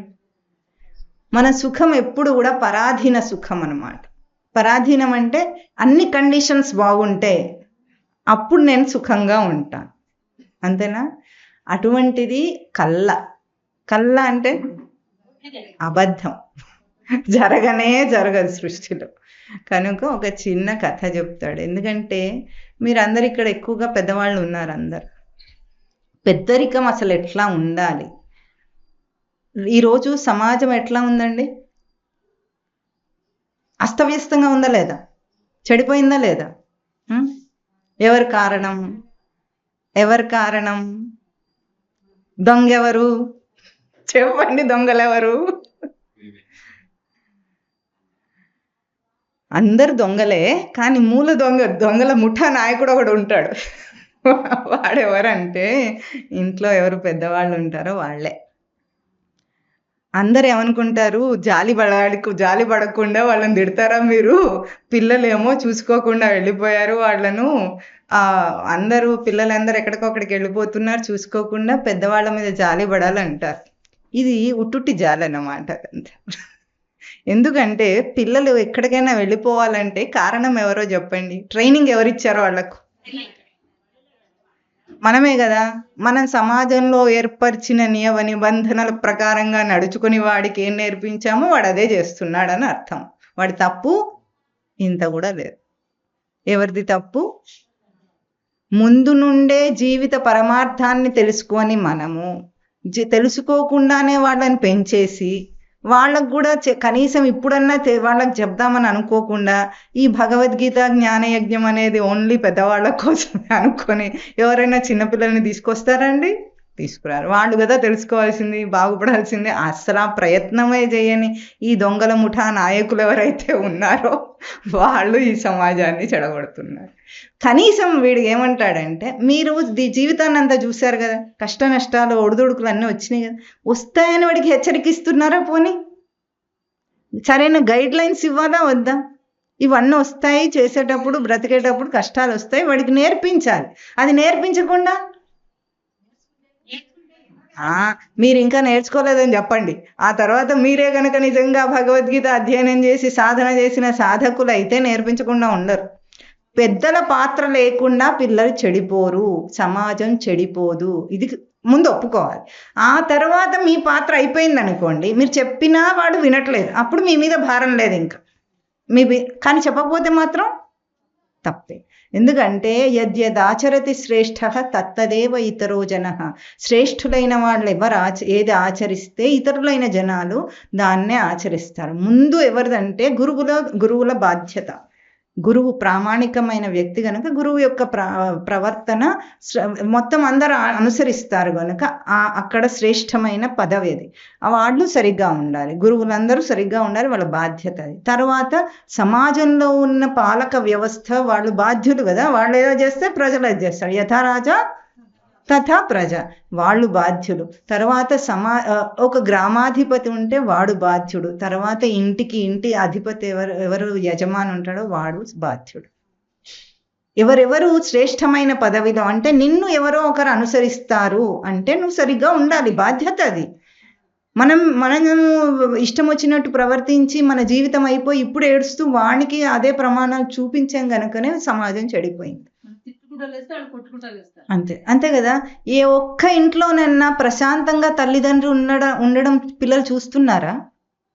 అందుకే వాళ్ళు పెళ్లిళ్ళు చేసుకోవట్లేదు, పెళ్ళొద్దంటున్నారు. ఎందుకు వద్దంటున్నారు? అమ్మా నాన్న ఎప్పుడన్నా ప్రశాంతంగా ఉండడం వాళ్ళు చూసారగరే. వాళ్ళు తిట్టుకుంటారు, లేకపోతే పక్క వాడిని తిడుతూ ఉంటారు. ఏదో వాడిని తిట్ల పురాణమే నడుస్తూ ఉంటుంది కదా ఇంట్లో. ఆ ప్రశాంతత ఉండాలంటే ఒకప్పుడు ఏమైందట, ఒక షావుకారు కుటుంబం ఉంది. ఆయనకు 4 కోడళ్ళట, 4 కొడుకులు 4 కోడళ్ళు, చాలా సిరి సంపదలతో ఉన్నాడు. ఒకరోజు ఆయనకు ఒక కళ వచ్చిందట. కళలో ఎవరు వచ్చారు? లక్ష్మీదేవి. అమ్మో ఎంత అదృష్టమో కదా. అయితే ఆ లక్ష్మీదేవి అదృష్టం కోసం రాలే. ఏం చేసిందంటే, లక్ష్మీదేవి ఏం చెప్పిందంటే, లక్ష్మీదేవి కూడా ఆయన అంటే చాలా ఇష్టం, ధార్మికమైన మనిషి కనుక ఇష్టం కాబట్టి ముందే హెచ్చరిక చేద్దాం సడన్గా కష్టాల పాలు కాకుండా అని చెప్పిందట. ఏమనంటే, ప్రారబ్ధవశాత్తు నువ్వు చేసిన కొన్ని పాపకర్మలు ఉన్నాయి, పుణ్యాలు చేసావు కాబట్టి సుఖంగా ఉన్నావు, కొన్ని పాపకర్మలు ఉన్నాయి కాబట్టి ఇప్పుడు నువ్వు నీ ఇంట లక్ష్మి వెళ్ళిపోతుంది అని అన్నారు. అయినా సరే నువ్వు ధార్మికమైన వ్యక్తివి, నైతికంగా చాలా బాగా బ్రతికావు కనుక నీ మీద దయతో నేను ఆ విషయం చెప్పి హెచ్చరిక చేయటానికి వచ్చాను, నీకు ఏదైనా ఒక కోరిక ఉంటే కోరుకో అన్నట్టు. మీరేమి కోరేసుకుంటారు చెప్పండి? అది ఉండదు, అది కండిషన్ రాదు, ఆవిడ ఉండదు, పోతుంది. కానీ పోయేటప్పుడు ఒక వరం ఇస్తుంది. ఏమడుగుతారు?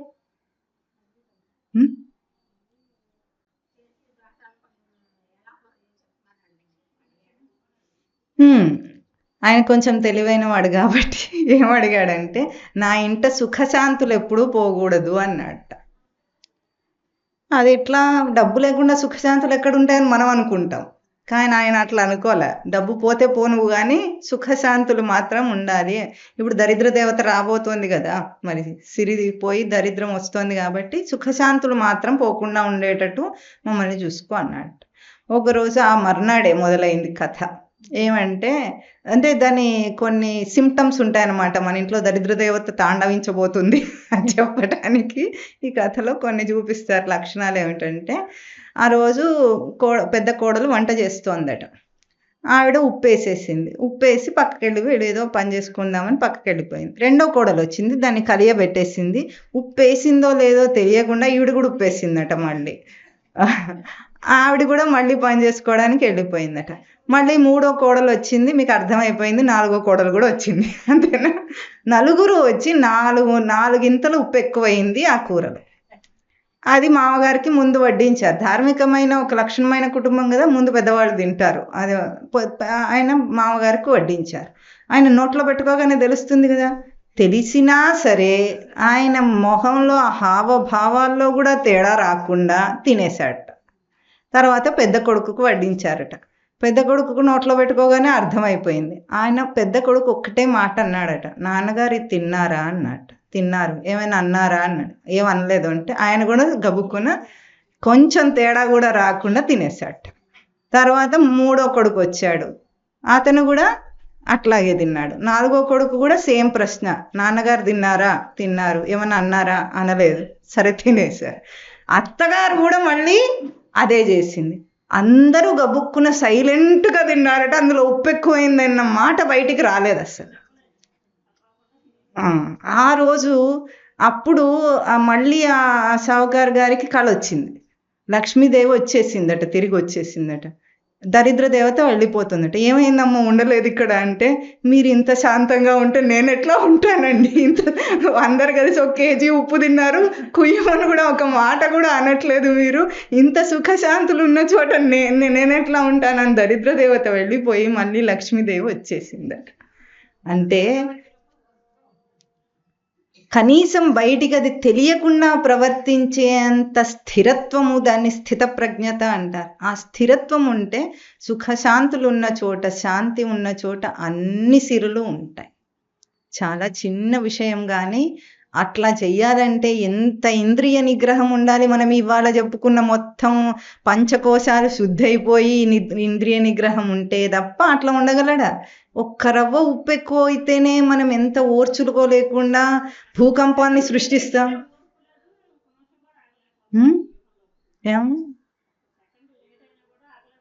ఇప్పుడు చూడండి, అదే పెద్ద ఆయన అరుచుంటే అందరూ తినకుండా అయ్యేవాడు. ఒక్క గౌరవం ఇవ్వటం వల్ల, ఆయన స్థిరత్వం వల్ల, అసలు ఆయనకెందుకు అంత గౌరవం ఉందంటే ఆయన అంత స్థిరంగా ఉంటాడు కాబట్టి ఇంట్లో వాళ్ళకి గౌరవం వస్తుంది. అంతే కదా. ఏదైనా పరంపరగా అలవాటు చేస్తే పిల్లల్లో సంస్కారాలు వాటంతట అవే వస్తాయి. మనం ఏమీ కష్టపడకుండా, ఇవన్నీ సహజంగా జరగాల్సిన విషయాలు. దానికి ఎంత కష్టపడిపోతున్నామో. మాట వినట్లేదు పిల్లలు, మారట్లేదు పిల్లలు, కొట్టినా మారరు, తిట్టినా మారరు. ఇంకేమన్నా అంటే నన్నన్నా చంపుతాడు, వాడన్నా చచ్చిపోతాడు, ఏదన్నా అవుతుంది, ఏదైనా జరగొచ్చంత బలహీన స్థితిలో ఈరోజు సమాజం ఉంది అంటే దానికి ప్రమాణాలు లేవు. మనిషికి ఎట్లా బ్రతకాలో కూడా తెలియట్లేదు. ఈ బ్రతుకులో బ్రతుకుందా అండి? భయపడి బ్రతికే బ్రతుకులో బ్రతుకుందా? ఇందాక మనం మొదలు పెట్టేటప్పుడు 16వ అధ్యాయం మొదలు పెట్టాము. దైవాసుర సంపత్ విభాగ యోగం అంటారు. అంటే దైవీ లక్షణాలు, అసుర లక్షణాలు చెప్తున్నారు స్వామి. అందులో అర్థం తెలుసుకున్నారనుకోండి, మనం అందరం అసుర లిస్టులో ఉన్నాం అనుకోండి, అప్పుడు తెలుస్తుంది. ఇన్ని రోజులు దైవీ సంపద ఉందేమో అనుకుంటున్నాం. అర్జునుడికి మాత్రం చెప్పారు, నువ్వేం చింతించకు, నువ్వు దైవీ లక్షణాలే ఉన్నాయని చెప్పాడు. మన లిస్టు చూసుకొని మనకి ఏ లక్షణాలు ఉన్నాయో తెలుసుకో. అందుకు భగవద్గీత చదవాలి, ప్రమాణం కదా అది. మరి స్వామి చెప్పాడు కదా ఇవన్నీ లక్షణాలని. అందులో మొట్టమొదటి లక్షణం అభయం. అభయం సత్వ సంశుద్ధి జ్ఞానయోగ వ్యవస్థితి అని మొదలుపెట్టాడు. అభయం, భయం ఉండకూడదు. భయం ఎక్కడుంటుంది? తప్పు జరిగిన చోట భయం ఉంటుంది. తప్పించుకుని తిరిగే అవకాశం ఉంది చేస్తున్నాడు అంటేనే భయం ఉంది. భయం ఉన్న చోట విజ్ఞానమయ కోశం ఎప్పుడూ వికసించదు, వాడి బుద్ధి వికాసం రాదు. పిల్లల్ని భయపెట్టి పెంచొద్దు, ప్రేమతో పెంచాలి, సంస్కారాలతో పెంచాలి, విలువలతో పెంచాలి. అప్పుడు వీడు ఏం చెయ్యకుండానే కట్టుబడి ఉంటాడు. వాడు మనమేం కట్టేయక్కర్లేదు, తిట్టక్కర్లేదు, వాడిని నీ బాధ్యత అని చెప్పక్కర్లేదు, ఏం చెయ్యక్కర్లేదు. ఆ ప్రేమతో కట్టిపడేయచ్చు. అభయం ఉండాలి. అభయం ఎవరికి ఉంటుంది? ఎవరికి ఆధ్యాత్మిక జ్ఞానం ఉంటుందో, ఆధ్యాత్మిక సాధనలో ఉంటుందో వాడికే అభయం ఉంటుంది. లోకంలో భయం ఉండదు. సర్వ విషయ జగత్తు భయకారణమే. ఏ భోగాలున్నా రేపు పోతాయన్న భయం, ఏ సుఖాలున్నా రేపు పోతాయన్న భయం, ఆరోగ్యంగా ఉంటే రేపు పోతుందన్న భయం, నా వాళ్ళనే వాళ్ళు ఉంటే రేపు పోతారన్న భయం, ఏ ఒక్కటన్నా భయం లేకుండా మీరు వాడుకోగలరా? ఎంత భయం ఉంటుందంటే, కొత్త కారు వేసుకొని రోడ్డు మీదకి వెళ్తే దానికో చిన్న గీత పడితేనే వీడికి భయం, ఎక్కడ గీత పడుతుందో అని. హైదరాబాద్లోకి వెళ్తే గీత పడకుండా వేడేస్తాడు, వాడు రాడు. అయినా నా కారు అంత భయం. కారు గీత పడితే రక్తమైన రాదు, కానీ నా దేహానికి ఏదో అయినంత బాధపడిపోతాడు. భయం. సర్వం వస్తు భయాన్వితం వైరాగ్యమేవ అభయం. ఒక్క వైరాగ్యమే అభయ కారణం. వాడికి ఏ భయం లేదు. ఎందుకంటే ఈ లోకంలో నేను అనుకున్నది, నాది అనుకున్నది ఏదీ లేదు గనుక. అన్నీ వదిలేసి నేను అన్న సచ్చిదానంద స్వరూపాన్ని గుర్తించిన వాడికి ఒక్కటే ఆ వైరాగ్య స్థితియే అభయ కారణం. వాడే కర్మయోగాన్ని చేయగలడు. కర్మయోగం అవ్వాలంటే ఆ స్థితిలో ఉండాలి, లేకపోతే అందరి కర్మ బంధమే. కర్మబంధం వల్ల మళ్ళీ మళ్ళీ అవే పనులు చేయాల్సి వస్తుంది. ఇదే సంసార చక్రంలో కొట్టుకొని తిరగాడతాడు. కనుక మనిషి వివేకంతో బ్రతకాలి. బుద్ధితో పనిచేస్తే కర్మ అవుతుంది, ఇది కర్మయోగం అవుతుంది. కనుక ప్రతి ఇంద్రియ ప్రవర్తనను చూసుకోవాలి. ఏదో మానేసాం, మాట్లాడేసాం, చేసేసాం, అయిపోయింది. మనిషికి అది సరిపోదు. మనిషి అంటే హోదా ఉంది కదా, మరి హోదాకు తగ్గట్టు ప్రవర్తించాలా లేదా అని చెప్పండి. ఇప్పుడు మనం ఏదైనా ఫంక్షన్కి వెళ్తే ఇట్లా అని హోదాకు తగ్గట్టు కూర్చుంటామా లేదా చెప్పండి? కూర్చుంటామా? ఆ హోదాకు తగ్గట్టు ప్రవర్తించు. నువ్వు మనిషివిరా. మనిషి అంటే ఎవరు? సచ్చిదానంద స్వరూపానికి దగ్గరగా ఉన్నాడు. ఇంకా అది అయిపోతాడు వెంటనే. మానవుడుగా బ్రతకాలి, మానవుడి నుండి మాధవుడి స్థితికి ఎదగాలి. ఇది భగవద్గీత బోధ, ముఖ్యమైన బోధ. దీని తర్వాత ఎక్స్టెన్షన్లో చెప్పినవన్నీ కూడా మొట్టమొదటిది అర్జున విషాద యోగం, అర్జునుడికి కష్టం వచ్చింది. రెండవది సాంఖ్యయోగం, జ్ఞానం, స్పష్టత, నీ గురించి నీ స్వరూపం గురించి స్పష్టత. మూడోది కర్మయోగం. ఇక తర్వాత చెప్పిన అన్నీ కూడా వీటికి అన్నిటికీ పొడిగింపులు, అంతేగాని ఇంకా కొత్తగా ఏం చెప్పరు. దాన్నే ఎన్నో కోణాల్లో చెప్తుంది భగవద్గీత మనకు అర్థం. ఎందుకంటే మన జీవితం చూడండి, ఎన్ని కోణాల్లో కష్టాలు వస్తున్నాయి మనకి. చెప్పినంత ఈజీగా ఉంటుంది. ఇక్కడ కూర్చొని వీడు చెప్పినంత ఈజీగా ఉంటుందా మీకు? ఎట్లా ఉంటుంది? అష్ట దిగ్బంధనంలో ఉన్నట్టు ఉంటుంది, అంతేనా? అక్కడి నుండి ఆ కష్టాలు, ఇక్కడ నుండి ఈ కష్టాలు, వాడు వీడు ఎంతోమంది ఎన్నో అన్ని కల్పించుకున్న కష్టాలే. ఎట్లా పోతే? మఠంలో ఒక సూత్రం తెలుసా మీకు? మా పరమస్వామి వారు ఇచ్చిన సూత్రం. ఏ కష్టమైన ఎట్లా పోతుంది? చిటికేసి లేదంటే పోతుంది. నీకు అంత ధైర్యం ఉంటే అను, లేదు పో అను. ఎందుకు అనాలి? ఎందుకు అనగలవంటే, ఇన్నిసార్లు వచ్చిన కష్టాలు ఏమన్నా ఉన్నాయో చెప్పండి. ఇన్నిసార్లు వచ్చిన కష్టాలన్నీ ఏవైనా ఉన్నాయా? లేవు. ఒక్కటన్నా ఉందా? లేవు. ఎవరు దాటారు? నేను. నువ్వు దాటావంటే నువ్వు సమర్థుడివా అసమర్థుడివా? దాటే సమర్థ స్వరూపుణ్ణి నేనై ఇంత దాకా వచ్చిన అన్ని కష్టాలు దాటితే ఇప్పుడు వచ్చేది మాత్రం ఉంటుందా, పెడుతుందా? అది క్షణకాలం ఉండేది, అట్లా పోయేది. పాసింగ్ క్లౌడ్ అంటారు, అది వచ్చిపోతుంది అట్లా. అంతే. నేను కులాద్రివన్ నిశ్చల ఏవ సంస్థిత, కులపర్వతం వలె నిశ్చలంగా ఉండే సచ్చిదానంద స్వరూపాన్ని నేను. నన్ను ఎవరేం చేయగలరు అన్నంత ధీరత్వం వచ్చేదాకా శాస్త్ర అధ్యయనము సాధన చేస్తే వాడు ఆ స్థితికి వచ్చేస్తాడు.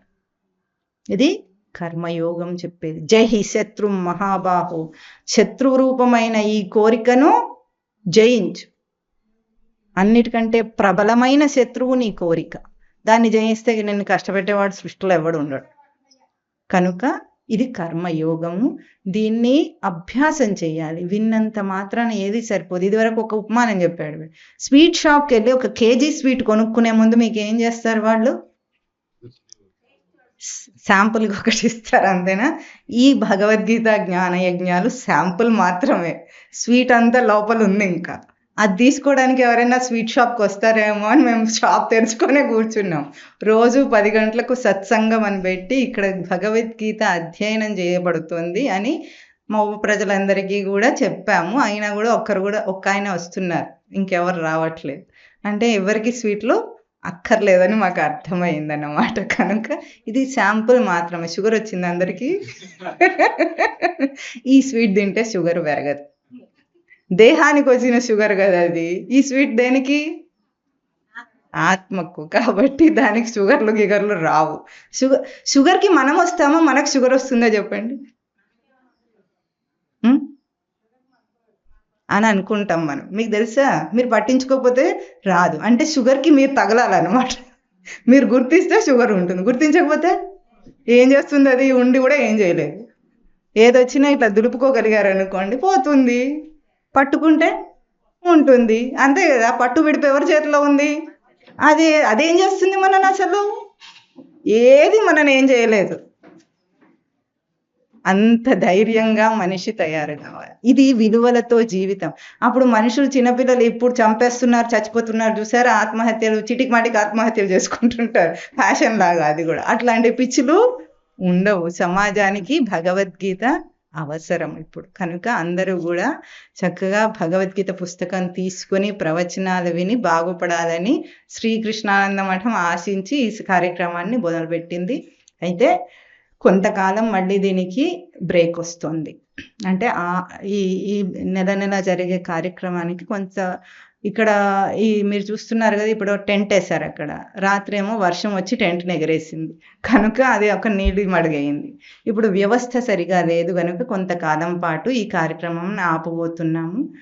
మఠము అక్కడ 4 ఎకరాల స్థలం ఉంది మఠానికి. అందులో ఒక నిర్మాణం చేయాలని చిన్న సంకల్పం వచ్చింది. కానీ సంకల్పం సిద్ధించడానికి బయట చాలా కారణాలతో కూడి ఉంటుంది. కాబట్టి అది సిద్ధించిన రోజు మళ్ళీ కొనసాగుతుంది ఈ కార్యక్రమం. గురుదేవుడు ఎప్పుడు సంకల్పిస్తే అప్పుడు మళ్ళీ కొనసాగుతుంది. కొంతకాలం మాత్రం ఆగుతుంది. కానీ ఇక్కడ మఠంలో మాత్రం రోజు పొద్దున 10 గంటలకు సత్సంగం ఉంటుంది. ఎవరైనా భగవద్గీత అధ్యయనం చేయాలనుకున్న వాళ్ళు వచ్చి ఒక అరగంట లోపలే అయిపోతుంది. రోజు ఒకటే అధ్యాయం. కాబట్టి ఆ సత్సాంగత్యంలో పాల్గొంటే ఎట్లాంటిదని చెప్పుకున్నామంటే, గంధపు చెక్కను పట్టుకున్నంత మాత్రం చేతనే ఆ వాసన మనకిస్తుంది. అంత గొప్పది సత్సాంగత్యం. అంటే మనం చేసే సాధనకు అది సహకారం అన్నమాట. అందులో పాల్గొని ఎవరైనా కూడా చేయొచ్చు. చెప్పండి. ఓం గీతామృత మహోదధయే నమః. ఓం గీతామృతాస్వాద ఆనందాయ నమః. ఓం న అసతో విద్యతే భావః న అభావో విద్యతే సతః ఉభయోరపి దృష్టోంతస్తు అనయోస్ తత్వదర్శిభిః సర్వధర్మాన్ పరిత్యజ్య మామేకం శరణం వ్రజ అహం త్వాం సర్వపాపేభ్యః మోక్షయిష్యామి మా శుచః. ఇది భగవద్గీత చివరి శ్లోకం అన్నమాట. తత్వానికి చివరి శ్లోకము. అంటే తత్వం అక్కడితో పూర్తయింది. దాని తర్వాత స్వామి అన్నాడు, అర్థమైందా అర్జున అన్నాడు. అంటే నష్టో మోహ స్మృతిర్లబ్ధ్వా అన్నాడు. నా మోహమంతా పోయింది మాధవ అన్నాడు. అట్లా మనం కూడా అనగలగాలి. అంటే భ్రాంతిని విడిచేయమని. మా శుచః, అన్ని ధర్మాలను విడిచిపెట్టి నన్ను ఆశ్రయిస్తే నేను నిన్ను అన్ని కష్టాల నుండి దూరం చేస్తానని స్వామి వాగ్దానం చేస్తున్నాడు మనకు. ఆ స్వామి మాటను నమ్మి మనం ఆచరిస్తే అప్పుడు అన్ని బాధల నుండి బయటపడతాం. ఇది భగవద్గీత ఇస్తున్న ప్రమాణం. ఓం తత్ సత్.